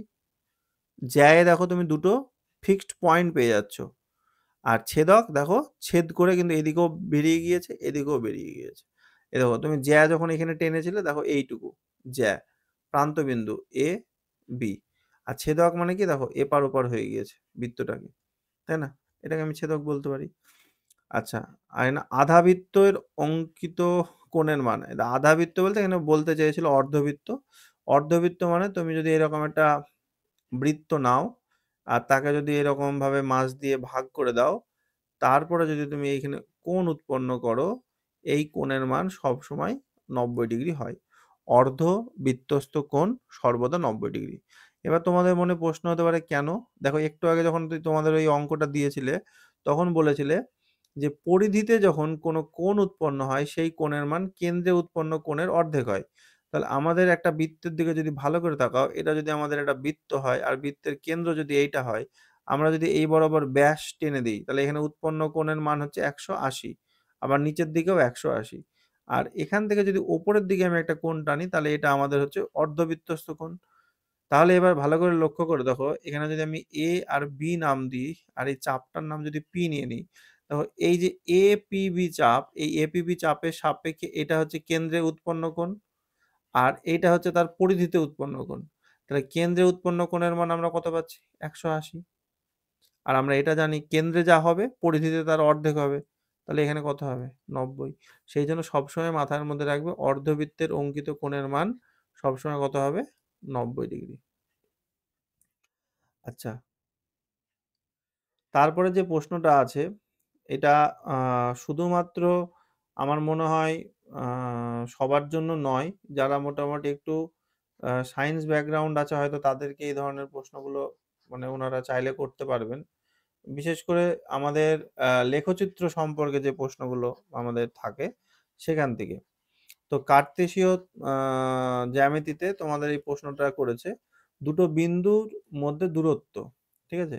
ক্লাস 9 এর বইয়ে তোমরা পেয়ে যাবে দুটো বিন্দুর মধ্যে দূরত্ব বলেছে। তো দুটো বিন্দু মানে ধরো এখানে তুমি আছো, এখানে তোমার ফুচকা আলা আছে, তুমি x1, y1 বিন্দুতে আছো আর ফুচকা আলা তোমার হচ্ছে x2, y2 বিন্দুতে আছে। তুমি এবার ফুচকা খাবে তাহলে তোমাকে কত দূরত্ব যেতে হবে তাহলে ফুচকা আলার কাছে পৌঁছাবে। তাহলে এইটা হচ্ছে তোমার এ বিন্দু, এটা হচ্ছে তোমার বি বিন্দু। তো তোমাদের এই এবি দূরত্ব তোমাকে যদি বার করতে বলে, একদম সহজভাবে মনে রাখবে যেটা, প্রথমে রুট ওভার দেব, তারপরে প্রথমের থেকে প্রথম বিয়োগ তার স্কোয়ার আর দ্বিতীয় থেকে দ্বিতীয় বিয়োগ তার স্কোয়ার, এভাবেও মনে রাখতে পারো। আবার মনে রাখতে পারো ভুজ থেকে ভুজ বিয়োগ, মানে একটা স্থানাঙ্ক জ্যামিতিতে এরকম প্রথম বন্ধনীর মধ্যে লেখা হয় আর মাঝে একটা কমা দেওয়া হয়, অর্থাৎ এটার মাধ্যমে বোঝানো হয় দুটো কোঅর্ডিনেট, প্রথমে আমরা এক্স অক্ষ বরাবর যাব তারপরে আমরা ওয়াই অক্ষ বরাবর যাব। তো সেই জন্য প্রথমটাকে ভুজ আর পরেরটাকে কোটি বলা হয়। তো দূরত্বের সূত্র দাঁড়াচ্ছে তাহলে প্রথম থেকে প্রথম বিয়োগ, তাহলে আমরা কি করব? x1 মাইনাস x2 তার whole square plus y1 minus y2 তার হোল স্কোয়ার, বাইরে হয়তো আমরা একক কথাটা লিখে দেবো। তো এইটা হচ্ছে আমাদের দূরত্বের সূত্র। আবার তোমাকে বলেছে মধ্যবিন্দু সূত্র কি? মধ্যবিন্দু মানে এই তুমি এখানে ফুচকা আলা এখানে মোটামুটি তার মিড পয়েন্ট, মিড পয়েন্ট মানে ধরে নাও এইটা তোমার মাঝামাঝি দূরত্ব। তা মাঝামাঝি দূরত্বের সূত্র কি? না তো বলছে এর প্রথমের সঙ্গে এর প্রথমকে যোগ করে 2 দিয়ে ভাগ, মধ্যবিন্দু মানে তো 2 দিয়ে ভাগ হবে, তাহলে x1 প্লাস x2 বাই 2 আর y1 প্লাস y2 বাই 2, ঠিক আছে? এটা করলে আমার মিড পয়েন্ট পেয়ে যাব। ঢাল বা স্লোপ এটা সবার জন্য না, আমাদের গ্রুপে কয়েকজন আছে ম্যাথের, তাদের ক্ষেত্রে এটা লাগতে পারে। তো যদি তোমার এই এ পয়েন্ট আর বি পয়েন্ট এর যদি দুটো বিন্দু দেয় এবং তার যদি স্লোপ বের করতে বলে তাহলে তোমাদের ওই ট্যান থিটার ওই সূত্রটা বের করবে দুটো বিন্দুর সাপেক্ষে, ঠিক আছে? কোটি মাইনাস কোটি বাই ভুজ মাইনাস ভুজ, এই অনুপাতটাই হচ্ছে আমাদের স্লোপ। স্লোপ মানে হচ্ছে ট্যান থিটা। আর যদি আনতি বার করতে দেয় মানে থিটার মানটা যদি বার করতে দেয় তাহলে উল্টো এই দিক থেকে তুমি তো ট্যান ইনভার্স করে এটা করে দিলে হয়ে গেল, ঠিক আছে? আচ্ছা, তারপরের প্রশ্নটা আছে আমাদের ত্রিভুজের ক্ষেত্রফল নির্ণয়ের সূত্র কি? আশা করছি তোমরা এটা বলা উচিত, কদিন আগেই করালাম। বলো সূত্র কি হবে? একটাই সূত্র। Sir root under s into s minus a into s minus b into s minus c, যেখানে s সমান a plus b plus c by 2, এই যে হেরনসের সূত্র যেটা রয়েছে। তার আগে তো ভাগ ছিল, ভাগের সূত্রটাই বলো। স্যার বাঘ মানে কোনটা, হাফ ভূমি ইন্টু উচ্চতা? হ্যাঁ, এটাই তো বাঘ। ওটা তো মেন সূত্র। হাফ ইনটু ভূমি ইনটু উচ্চতা। এটা আমাদের মেন সূত্র। ঠিক আছে? মানে আমি এমনি মজা করে বললাম বাঘ। হ্যাঁ, মানে ওটা তো মানে এমনি হাফ ইনটু ভূমি ইনটু উচ্চতা এটা আমাদের যেকোনো ত্রিভুজের ক্ষেত্রে প্রযোজ্য। ঠিক আছে? তো ত্রিভুজের ক্ষেত্রফল বললে তুমি ওটা বলবে শুধুমাত্র স্পেশালি বিষমবাহু ত্রিভুজের ক্ষেত্রে। ঠিক আছে? আর যেকোনো ত্রিভুজের ক্ষেত্রে কিন্তু আমরা হাফ ইনটু ভূমি ইনটু উচ্চতা ধরেই কাজ করব। আর আরেকটা সূত্র বলেছে এখানে, বৃত্তের পরিধির সূত্র কি তাই বলেছে। তো বৃত্তের পরিধির সূত্র তো আমরা জানি 2 পাই আর। ঠিক আছে? এটা আমাদের সবাই অঙ্ক করেছি, আমরা জানি। এখান থেকে আরেকটা প্রশ্ন করে যে পাই দিবস, এগুলো প্রশ্ন আসতেই পারে। তো পায়ের মান আমরা হয়তো 3.14 এরকম ইউজ করি। তো এবার 3.14, এই যে 3.14 অর্থাৎ 14ই মার্চ পাই দিবস হিসেবে পালন করা হয় 3.14 এর জন্য। ঠিক আছে? আচ্ছা, আবার কেউ বলে যে না, পাইকে তো আমরা 22 হাত ধরে কাজ করি। এটা আমাদের একটা মজা আছে। ঠিক আছে? পাই কিন্তু অমূলদ সংখ্যা, কারণ 3.14 তুমি দেখো 7 দিয়ে যদি ভাগ করো দেখো ভাগ মিলবে না। তো 22 হাত যদি তোমাকে বলে দেয় তাহলে এ কিন্তু হয়ে যাবে মূলদ সংখ্যা। যখন বলবে তখন মূলদ সংখ্যা। আর যদি শুধু পাই বলে দেয় তখন কিন্তু হয়ে যাবে কিন্তু আমাদের অমূলদ সংখ্যা। ঠিক আছে? এই ব্যাপারটা একটু মাথার মধ্যে রেখে দেবে। তো এই হচ্ছে মোটামুটি 50টা প্রশ্ন। তারপরে আরো কিছু প্রশ্ন আছে। এই যে রেখা, কোণ, মৌলিক ধারণা, খুব তাড়াতাড়ি পেয়ে যাবে দেখবে। অন্তকোণ কি? অন্তকোণ মানে এই যে আমরা আলোচনা করছিলাম যে একটা ত্রিভুজের হোক বা চতুর্ভুজে হোক বা যাই হোক, তার ভেতরের দিকের অন্তস্থ কোণগুলোই আমাদের অন্তকোণ। একই পাশের অন্তকোণ কি? একই পাশের অন্তকোণ মানে তোমার ধরো এই দেখো একটা ত্রিভুজ তোমার ছবি আঁকা আছে। এই বাহুর সাপেক্ষে এইদিকেও এটা অন্তকোণ, আবার এটাও অন্তকোণ। তাহলে এরা দুজন একই পাশের অন্তকোণ হয়েছিল, এই সরলরেখার একই পাশের অন্তকোণ। আবার তুমি যদি এইরকম দুটো সমান্তরাল সরলরেখা নিয়ে নাও, ঠিক আছে? তার যদি আবার ছেদক নাও, তাহলে এরকম অন্তকোণ পাবা। এই একটা অন্তকোণ, এই একটা অন্তকোণ। এই অন্তকোণগুলো কি না, তো এই যে সরলরেখাটা আমাদের আছে ছেদক বা ভেদক, তার একই পাশের দুটো অন্তকোণ। বুঝতে পারলাম? এই একটা সরলরেখা, এই একটা সরলরেখা। ঠিক আছে? তাদের যদি একজন এরকম ভাবে ছেদ করে দেয় তাহলে এই একটা অন্তকোণ, এই একটা অন্তকোণ। আবার উল্টো দিকেও তাই, এই একটা অন্তকোণ, এই একটা অন্তকোণ। মানে এই সরলরেখা দুটোর ভেতরে। এবার এখানে একটা মজা আছে। বলছে এই সরলরেখা দুটো যদি সমান্তরাল হয়, এরকম ভাবে আমি অ্যারো চিহ্ন দিলাম, দিয়ে বুঝিয়ে দিলাম যে এই সরলরেখার সঙ্গে এই সরলরেখা সমান্তরাল।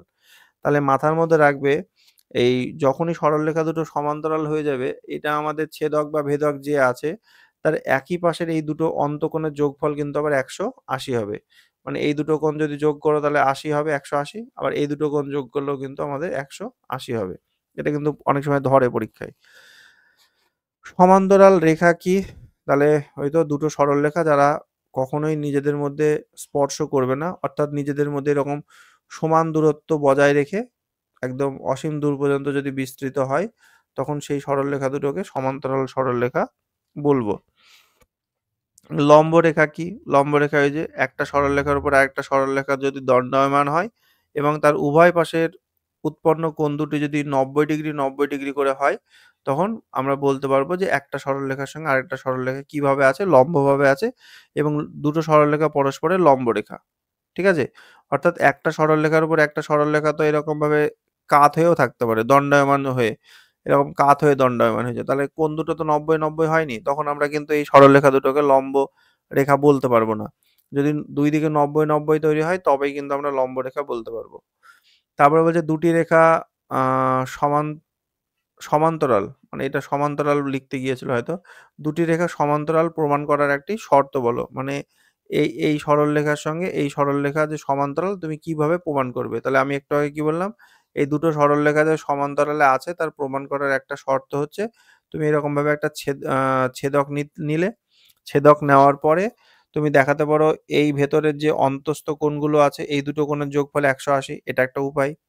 আবার তুমি এটা দেখাতে পারো যে তার অনুরূপ কোণগুলো সমান। অনুরূপ কোণ মানে এই যে এই কোণটার সঙ্গে এই কোণটা অনুরূপ কোণ, এটা সমান হবে। এই দুটো স্টারের সঙ্গে এটার সঙ্গে এটা আমাদের অনুরূপ হবে, এটা সমান হবে। এটা তুমি দেখাতে পারো। আবার তুমি দেখাতে পারো একান্তর কোণগুলো সমান, মানে এই কোণটার সঙ্গে এই দিকের এই ভেতরের এই কোণটার সঙ্গে এই কোণটা সমান, এই কোণটার সঙ্গে এই কোণটা সমান। মানে এরকম ভাবে তুমি একান্তর কোণ সমান, অনুরূপ কোণ সমান, তারপরে একই পাশের অন্তস্থ কোণদ্বয়ের যোগফল 180, এগুলো বিভিন্ন শর্ত দিয়ে কিন্তু তুমি প্রমাণ করতে পারবে যে দুটি রেখা পরস্পর সমান্তরাল। তারপর ছেদবিন্দু কি? তাহলে দুটি সরলরেখাংশ যে বিন্দুতে ছেদ করলো সেটাই হলো তাদের ছেদবিন্দু। কোণের দ্বিভাজক কি? মানে কোণের দ্বিভাজক মানে কোণটাকে ভাগ করে দিচ্ছে। ধরো তুমি এখানে এই যে ত্রিভুজটা আছে, সেই ত্রিভুজের ধরো এই কোণটাকে তুমি এভাবে ভাগ করে দিচ্ছ। তাহলে এই যে দুটো ভাগে ভাগ হয়ে গেল, ধরো এই কোণটা আমাদের হয়তো 60 ডিগ্রি ছিল, তাহলে তুমি ভাগ করে দিলে 30-30। তাহলে যে সরল রেখাংশটা এই কোণটাকে দুই ভাগে ভাগ করলো সেটার নামই হচ্ছে কোণের দ্বিভাজক। ভাজক মানে সে ভাগ করলো, মানে এটাকে বলা হয় বাইসেক্টর। ঠিক আছে, ইংরেজিতে বলে বাইসেক্টর। আচ্ছা, তারপর হয়ে গেল আবার ত্রিভুজ থেকে প্রশ্ন দিয়েছে, ত্রিভুজের দুটি বাহুর যোগফল সম্পর্কে কি নিয়ম আছে? তাহলে কি নিয়ম আছে বলো? যে দুটো বাহুর যোগফল 3 নম্বর বাহুর থেকে সর্বদা কি হবে? তার যোগফল দুটো বাহুর থেকে বড় হবে। বড় হবে। হয়ে গেল। আর যদি দুটো বাহু আচ্ছা, তারপরে প্রশ্ন বলেছে ত্রিভুজের বাইরের কোণ কি? এটা আবার কি প্রশ্ন? ত্রিভুজের বাইরের কোণ কি? আচ্ছা, ওই কোণটা কি যে ভেতরের কোণ দুটি সমষ্টি সমান ওইটা কি? হ্যাঁ, তাই বলতে হবে, তাছাড়া আর কি বলবো? নাহলে আরেকটা বলতে পারো, ত্রিভুজের বাইরের দিকের যে কোণটা হয় সেটাকে আমরা বহিস্থ কোণ বলি, আর এই বহিস্থ কোণের মান বিপরীত অন্তস্থ কোণ দুটোর যোগফলের সঙ্গে সমান হয়।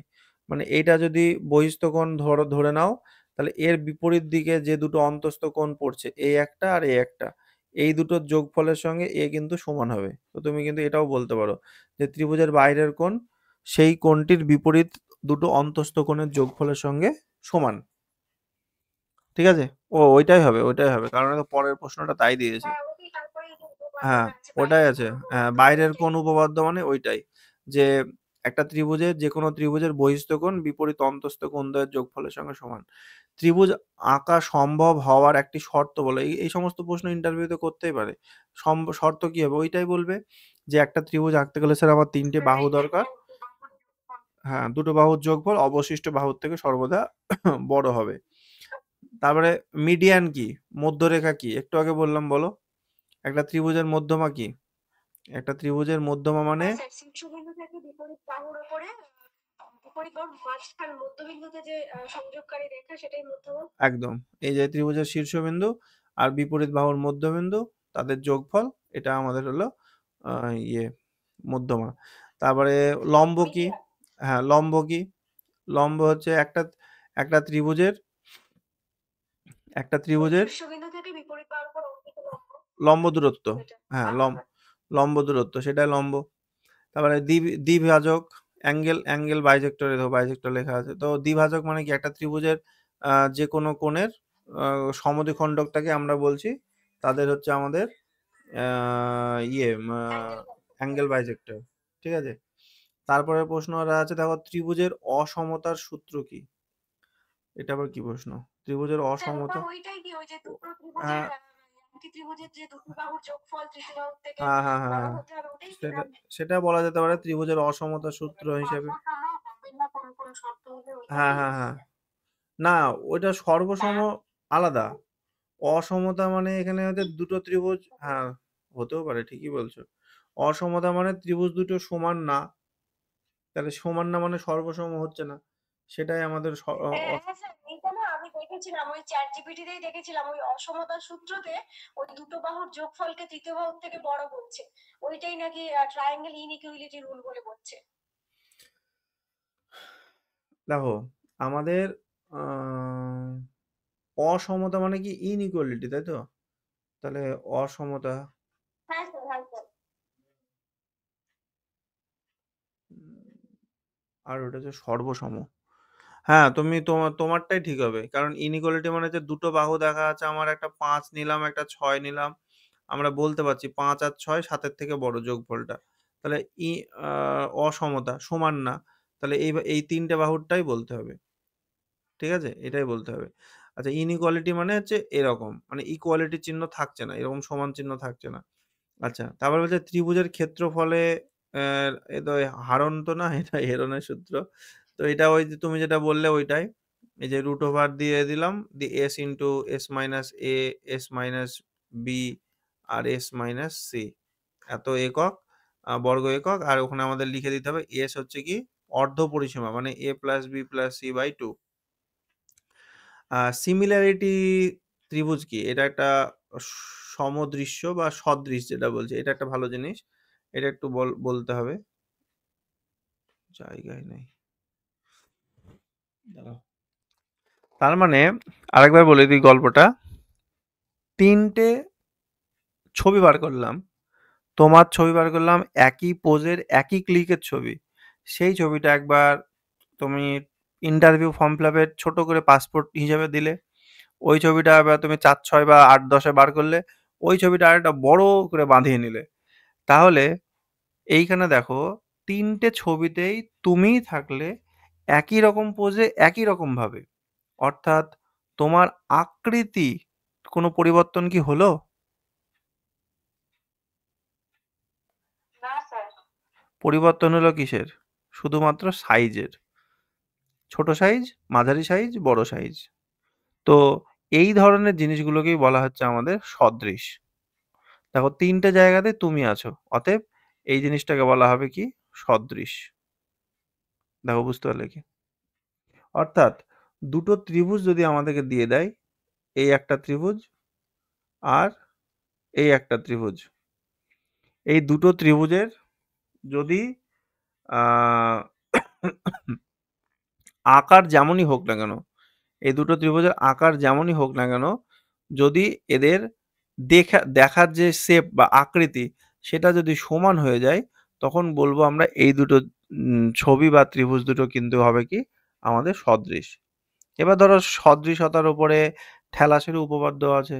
থ্যালাস বললো যে একটা ত্রিভুজের যদি আমরা যে কোনো বাহুর সমান্তরালে যদি একটা সরলরেখা টানি, তাহলে সেই সরলরেখাটা ওই বা ত্রিভুজের বাহু দুটোকে সমদ্বিখণ্ডিত করবে, এই সমান অনুপাতে ভাগ করবে, সমদ্বিখণ্ডিত না, সমান অনুপাতে ভাগ করবে।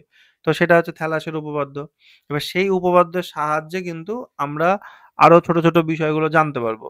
কিন্তু আমার বলার বক্তব্য তোমাদের অত জানার দরকার নেই, তোমরা শুধু এইটুকু মনে রাখবে, তোমাদের প্রশ্নটা এরকম করবে যে এই সদৃশ আর সর্বসম দুটো বিষয় কি এক না আলাদা, একটু মাথার মধ্যে রাখবে। সদৃশ মানে তোমার ছবি 3 জায়গাতে বার করলাম, 3টে 3 রকম সাইজের, অতএব এটা হচ্ছে সদৃশ। কিন্তু আমরা যখন সর্বসম পড়েছিলাম, দেখো বারবার বলেছিলাম একটা বিস্কুটের উপর আরেকটা বিস্কুট যদি এমন ভাবে রাখতে পারি যেন কোনোভাবেই বোঝা না যায় যে একজন আরেকজনের মানে ঢেকে যাবে, যেভাবে ঘুরিয়ে ফিরিয়ে করি। কিন্তু এবার একটু কল্পনা করে বলো তো, যে তোমার এই পাসপোর্ট সাইজের ছবিটা যদি তুমি মাঝারি সাইজের মধ্যে রাখো বা মাঝারিটাকে যদি বড়টার মধ্যে রাখো, তাহলে কোনোভাবে কি ওরা ম্যাচ করবে? দেখো একজন বড় একজন ছোট তুমি বুঝতেই পারবে। ঠিক বললাম কি ভুল বললাম দেখো? হ্যাঁ স্যার। তার মানে আমরা এখান থেকে কি বলতে পারি? তার মানে আমরা এখান থেকে বলতে পারি, যদি আমাদের সদৃশ হয় তাহলে শুধুমাত্র তাদের আকৃতিটা সমান হবে। কিন্তু যদি আমাদের সর্বসম হয়, সর্বসম, তাহলে কিন্তু তাদের আকৃতি আকার মানে আকৃতির সঙ্গে আমার সম্পর্ক নাই, আমাদের আকারটা কিন্তু একদম ঠিকঠাক হতে হবে, মানে ঘুরিয়ে ফিরিয়ে যেন তারা একই রকম শেপে আসে। মানে এবার সেই শর্তগুলোর স্যার অ্যাপ্লাই কর। হুম, বলো ভুল বললাম? আমি একটা কথা বলছি হুম যে হ্যাঁ, যে সর্বসমতা, হুম সর্বসম ক্ষেত্রে তো আপনার সর্বসম হলেই ক্ষেত্রফলটা সমান হচ্ছে, কিন্তু সিমিলার যারা আছে সিমিলারিটির ক্ষেত্রে তো আপনার রেশিওটা সমান হচ্ছে। মানে আমি বলছি ওই যে 3টে যে আপনি যে ছবি আঁকেন, ধরুন একটা যদি 4 হয় তাহলে আরেকটা যদি মানে 8 হতে হবে, তাহলে আরেকটা আবার তাহলে কত হচ্ছে? আমি মানে যে ওই বললাম, রেশিওটাকে এই যে হ্যাঁ, হ্যাঁ, আমি যে বললাম, এই যে হ্যাঁ। থ্যালাস বাবুর আছে আমাদের মহান হ্যাঁ, বিজ্ঞানী ওই থ্যালাস। খেলাস বাবুরটা স্যার আমি খেলাস হ্যাঁ বাবুরটা মনে করতে পারছি না। হ্যাঁ তবে ওই খেলাস থ্যালাস, বাবুর উপপাদ্যটা একটু দিয়ে দেবেন। হ্যাঁ ওই থ্যালাসের উপপাদ্যতে ওটাই বললো যে একটা যে কোনো ত্রিভুজ তার যে কোনো একটা বাহুর সমান্তরালে যদি আমরা কোনো সরলরেখা টানি, সেই সরলরেখাটা ওই অপর দুটো বাহুকে যে বিন্দুতে ছেদ করছে, ঠিক আছে, আমরা একটা যে কোনো ত্রিভুজ নিয়ে নিলাম, সেই ত্রিভুজের আমরা ধরো এই বাহুটা ভূমির বাহুটার সমান্তরালে একটা সরলরেখা টেনে দিলাম, এই ত্রিভুজটার নাম দিয়ে দিলাম আমরা ABC, আর ছেদ করলো আমাদের DE তে। তখন বিজ্ঞানী থ্যালাস এসে বলল এই বাহুর দুটোর অনুপাত অর্থাৎ আমাদের AD বাই BD এটার সঙ্গে AE বাই EC সমান হবে। কখন? যখন এইটা সমান্তরালভাবে আমরা সরলরেখা টানবো তখন। এটা আমাদের থ্যালাস বলে দিল বাহুর অনুপাত সমান হবে। এবার তুমি যদি এটা ভাবো, এটা যদি 4 বলো, এটা 8 বলো, এটা 16 বলো, দেখো এই 4/8, 8/16 এর দেখো বাহুর অনুপাতগুলো সব সমান হবে, 1/2, 1/2 করে যাবে। ঠিক আছে? তো আমরা অত ডিটেলসে যাচ্ছি না, আমাদের শুধু এটা মাথার মধ্যে রাখতে হবে না স্যার, হ্যাঁ যে স্যার, মানে আমাকে যদি আবার ডিটেলসে ঢুকে প্রশ্ন করলে আমি কিন্তু তা তোমাকে আপনার কাছ থেকে জেনে নিতে মাধ্যমিকের বইটা একবার দেখে নেবে। তো এটা মাথার মধ্যে রাখবে, সদৃশ আপনাকে মেইল সদৃশ এটাই হয়তো মুশকিল। সদৃশ আর সর্বসম দুটো বিষয় এক নয়। সদৃশ আর সর্বসম বিষয় দুটো আলাদা আলাদা। সদৃশ মানে তাদের শুধুমাত্র আমরা আকৃতিটা দেখব, যে একই মানুষের ছবি 3টে আলাদা আলাদা সাইজের আছে। আর সর্বসম মানে আমরা দেখব ঘুরিয়ে ফিরিয়ে নড়িয়ে যেন আমরা একজনকে আরেকজনের সঙ্গে সমানে আনতে পারি, তবেই সেটাকে আমরা সর্বসম বলবো। আচ্ছা, তারপরে এখানে ওই দুটো এ লিখেছে, হয়তো 3টে এ লিখতে হতো। হ্যাঁ, তোমাদের মনে আরেকবার প্রশ্ন কিন্তু এটা কেউ করেনি যে দুটো 3টে বাহু নিলাম, দুটো বাহু একটা কোণ নিলাম, দুটো কোণ একটা বাহু নিলাম, কিন্তু কখনো তো আমরা 3টে কোণ নিলাম না, মানে 3টে কোণের সঙ্গে 3টে কোণ। তো মাথার মধ্যে রাখবে 3টে কোণের সঙ্গে 3টে কোণ এটা কিন্তু সর্বসমর কোনো শর্ত নয়। এইরকম যদি কোনো ত্রিভুজ আমরা পাই যে একটা ত্রিভুজের 3টে কোণের সঙ্গে আরেকটা ত্রিভুজের 3টে কোণ সমান হয়ে যাচ্ছে, তখন সেই ত্রিভুজটার নাম হয়ে যাবে আমাদের সদৃশ কোণী ত্রিভুজ। সেই ত্রিভুজটার নাম হবে সদৃশ কোণী ত্রিভুজ। এটা মাথার মধ্যে রাখবে। তা তোমাদের এখানে যে 3টে এ দিয়ে বলে মানে সদৃশতার শর্ত কি, তখন বলবে সেইটা হচ্ছে আমাদের সদৃশ কোণী ত্রিভুজ। আর সব থেকে মজার ব্যাপার হচ্ছে, দুটো ত্রিভুজ যদি সদৃশ কোণী হয়, মাথার মধ্যে রাখবে তারা অবশ্যই কিন্তু সদৃশ হবেই হবে, মানে তাদের মিল থাকবেই থাকবে। ঠিক আছে? এটা মাথার মধ্যে রাখবে। আচ্ছা, তারপরে যে ছোট ছোট প্রশ্নগুলো আছে একবারে হয়ে যাবে। দেখো পেন্টাগন কি মানে পঞ্চভুজ, হেক্সাগন কি মানে ষড়ভুজ, তারপরে বলেছে সমান কি বিপরীত কোণগুলি এটা সামন্তরিক হবে হয়তো। সামন্তরিকের বিপরীত কোণগুলি সম্পর্কে কি জানা যায়? বিপরীত কোণগুলো সামন্তরিকের সমান হয়। সমান। তারপরে সামন্তরিকের মানে সামন্তরিক চতুর্ভুজ আর কি বলতে চেয়েছে। সামন্তরিক চতুর্ভুজের কর্ণগুলোর বৈশিষ্ট্য কি? কর্ণগুলো কিন্তু অসমান হয়। আয়তক্ষেত্রের আয়তক্ষেত্রের কর্ণ কি বলা যায়? আয়তক্ষেত্রের কর্ণ সমান হয়। সমান। আচ্ছা, সমচতুষ্ক মানে এটা ওই রম্বসকে বলছে তাহলে, তাই তো? এর আগে আমরা দেখছিলাম রম্বসকে বলছে। তাহলে যদি হ্যাঁ হ্যাঁ, ওটা রম্বস, ওই 90 ডিগ্রি কোণে পরস্পরের হ্যাঁ, সমদ্বিখণ্ডিত করে। সেটাই বলতে হবে যে 90 ডিগ্রিতে সমকোণে সমদ্বিখণ্ডিত করে। আর বর্গক্ষেত্রের কর্ণের বৈশিষ্ট্য, বর্গক্ষেত্রের কর্ণের দৈর্ঘ্য কিন্তু সর্বদা সমান হয় এবং বাহু √2 এটা আমরা সকলেরই মুখস্থ। তাহলে সেটাই বলে দেবে যে বাহু √2। আচ্ছা, তারপর বর্গক্ষেত্রের কর্ণগুলোও তো সমকোণী সমদ্বিখণ্ডিত করে। হ্যাঁ, হ্যাঁ, হ্যাঁ। আচ্ছা, তারপরেরটা চলে আসছি। তারপরেরটা বলছে ঘুড়ি বা কাইটের আকৃতি কি? ঘুড়ি বা কাইটের আকৃতি যে বললাম, আ দুটো বাহুর দৈর্ঘ্য সমান হবে আর বাকি দুটো বাহুর দৈর্ঘ্য সমান হবে। এই যে এইটা। এই এক জোড়া সন্নিহিত বাহুর দৈর্ঘ্য সমান আর এই আরেক জোড়া সন্নিহিত বাহু সমান। তাহলে ওইটাই বলতে হবে যে একটা মানে কাইট মানে হচ্ছে 4টে বাহু। 4টে বাহুর মধ্যে এক জোড়া সন্নিহিত বাহুর দৈর্ঘ্য সমান, আরেক জোড়া সন্নিহিত বাহুর দৈর্ঘ্য সমান হবে। আচ্ছা, তারপরের প্রশ্নটা আছে কি এখানে? আর নামছে না যে। আচ্ছা, তারপরের প্রশ্ন আছে বৃত্তের কেন্দ্রীয় কোণ কি? ওরে, বৃত্তের কেন্দ্রীয় কোণ মানে হচ্ছে তোমার ওই যে আম সেদিন আমি বলার চেষ্টা করছিলাম পাই রেডিয়ানের কথাটা, ওই জিনিসটা মাথার মধ্যে রাখবে, হ্যাঁ? 180 ডিগ্রি মানে হচ্ছে পাই রেডিয়ান। আমি একটু ত্রিকোণমিতি থেকে সেদিন এর আগে ক্লাসে বলার চেষ্টা করেছিলাম যে আমরা আ যে পদ্ধতিতে কোণ মাপি, বিশেষ করে আমরা ক্লাস 9 পর্যন্ত, সেই পদ্ধতির নাম হচ্ছে আমাদের ষষ্ঠিক পদ্ধতি। সেই পদ্ধতির নাম হচ্ছে ষষ্ঠিক পদ্ধতি। এটা কিন্তু পরীক্ষায় প্রশ্ন দিতে পারে। মানে তোমাদের ইয়েতে ইন্টারভিউ বোর্ডে, যে আমরা নিচু ক্লাসে যে পদ্ধতিতে কোণ পরিমাপ করি সেই পদ্ধতির নাম কি? বলতে হবে ষষ্ঠিক পদ্ধতি। তার একক কি? তাহলে বলতে হবে ডিগ্রি। কিসের সাহায্যে পরিমাপ করি? তাহলে বলবো আমরা চাঁদার সাহায্যে পরিমাপ করি। আচ্ছা, এই ষষ্ঠিক পদ্ধতিতে কোণের সীমাবদ্ধতা হচ্ছে 0 ডিগ্রি থেকে বড় অথবা সমান হতে হবে এবং ৩৬০ ডিগ্রি ছোট বা ৩৬০ ডিগ্রি সমান হবে। এটা হচ্ছে ষষ্ঠিক পদ্ধতির সীমাবদ্ধতা।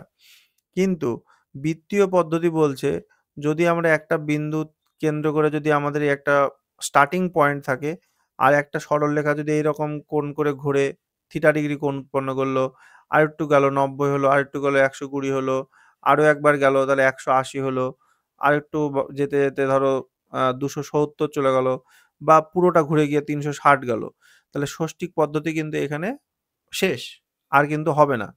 কিন্তু বৃত্তীয় পদ্ধতি বলছে না, তুমি এর পরেও কিন্তু অসীম দূর পর্যন্ত যেতে পারবে। তুমি এভাবে যদি ১ পাক যাওয়ার পর ৩৬০ ডিগ্রি কোণ উৎপন্ন করো, ২ পাক যাওয়ার পর তুমি ৭২০ ডিগ্রি কোণ উৎপন্ন করবে, ৩ পাক যাওয়ার পর তুমি ১০৮০ কোণ উৎপন্ন করবে। অতএব তুমি যতদূর যাবে সেইভাবে তোমার সঙ্গে কিন্তু যোগ হতে হতে যাবে। তাহলে বৃত্তীয় পদ্ধতি মানে ওইটা। তাহলে বৃত্তীয় পদ্ধতিতে তোমাকে যদি কোণ উৎপন্ন করতে বলে, পরিমাপ করতে বলে, তাহলে এই বিষয়টা মাথার মধ্যে রাখবে যে কোণ পরিমাপ করার জন্য আমরা যেমন ষষ্ঠিক পদ্ধতি ব্যবহার করি, সেরকমই আরেকটা পদ্ধতি হচ্ছে বৃত্তীয় পদ্ধতি। এইটা আমাদের ক্লাস 10 থেকে শুরু হয়। আর ত্রিকোণমিতিতে এইটা আমাদের প্রথম মানে ব্যবহার করা হয় ক্লাস 10 এ। তো সেই জন্য তুমি এই বিষয়টাকে বলবে। আর বৃত্তীয় পদ্ধতির ক্ষেত্রে একমাত্র তুমি পজিটিভ এবং নেগেটিভ দুটো কোণই পাবে। যদি ঘড়ির কাঁটার বিপরীত দিকে যাও তাহলে তুমি পজিটিভ কোণ পাবে, আর ঘড়ির কাঁটার দিকে যদি আসো তাহলে তুমি নেগেটিভ কোণ পাবে। এই বিষয়টা ক্লিয়ার করে দেবে। ঠিক আছে? আবার ওই পরিকেন্দ্রিক কোণ বলেছে, তো আমি ছবিটা এখানে ওই একটা ত্রিভুজ নিলে তার এইভাবে যদি বৃত্ত করে ফেলো তাহলে যে কোণটা তৈরি হচ্ছে সেটা হচ্ছে পরিকেন্দ্রীয় কোণ। আর নিচে নামছে না। এখানে আর দুটো তিনটে মনে হয় প্রশ্ন ছিল। দাঁড়াও দেখি এটা তোলা যায় কি উপর দিকে।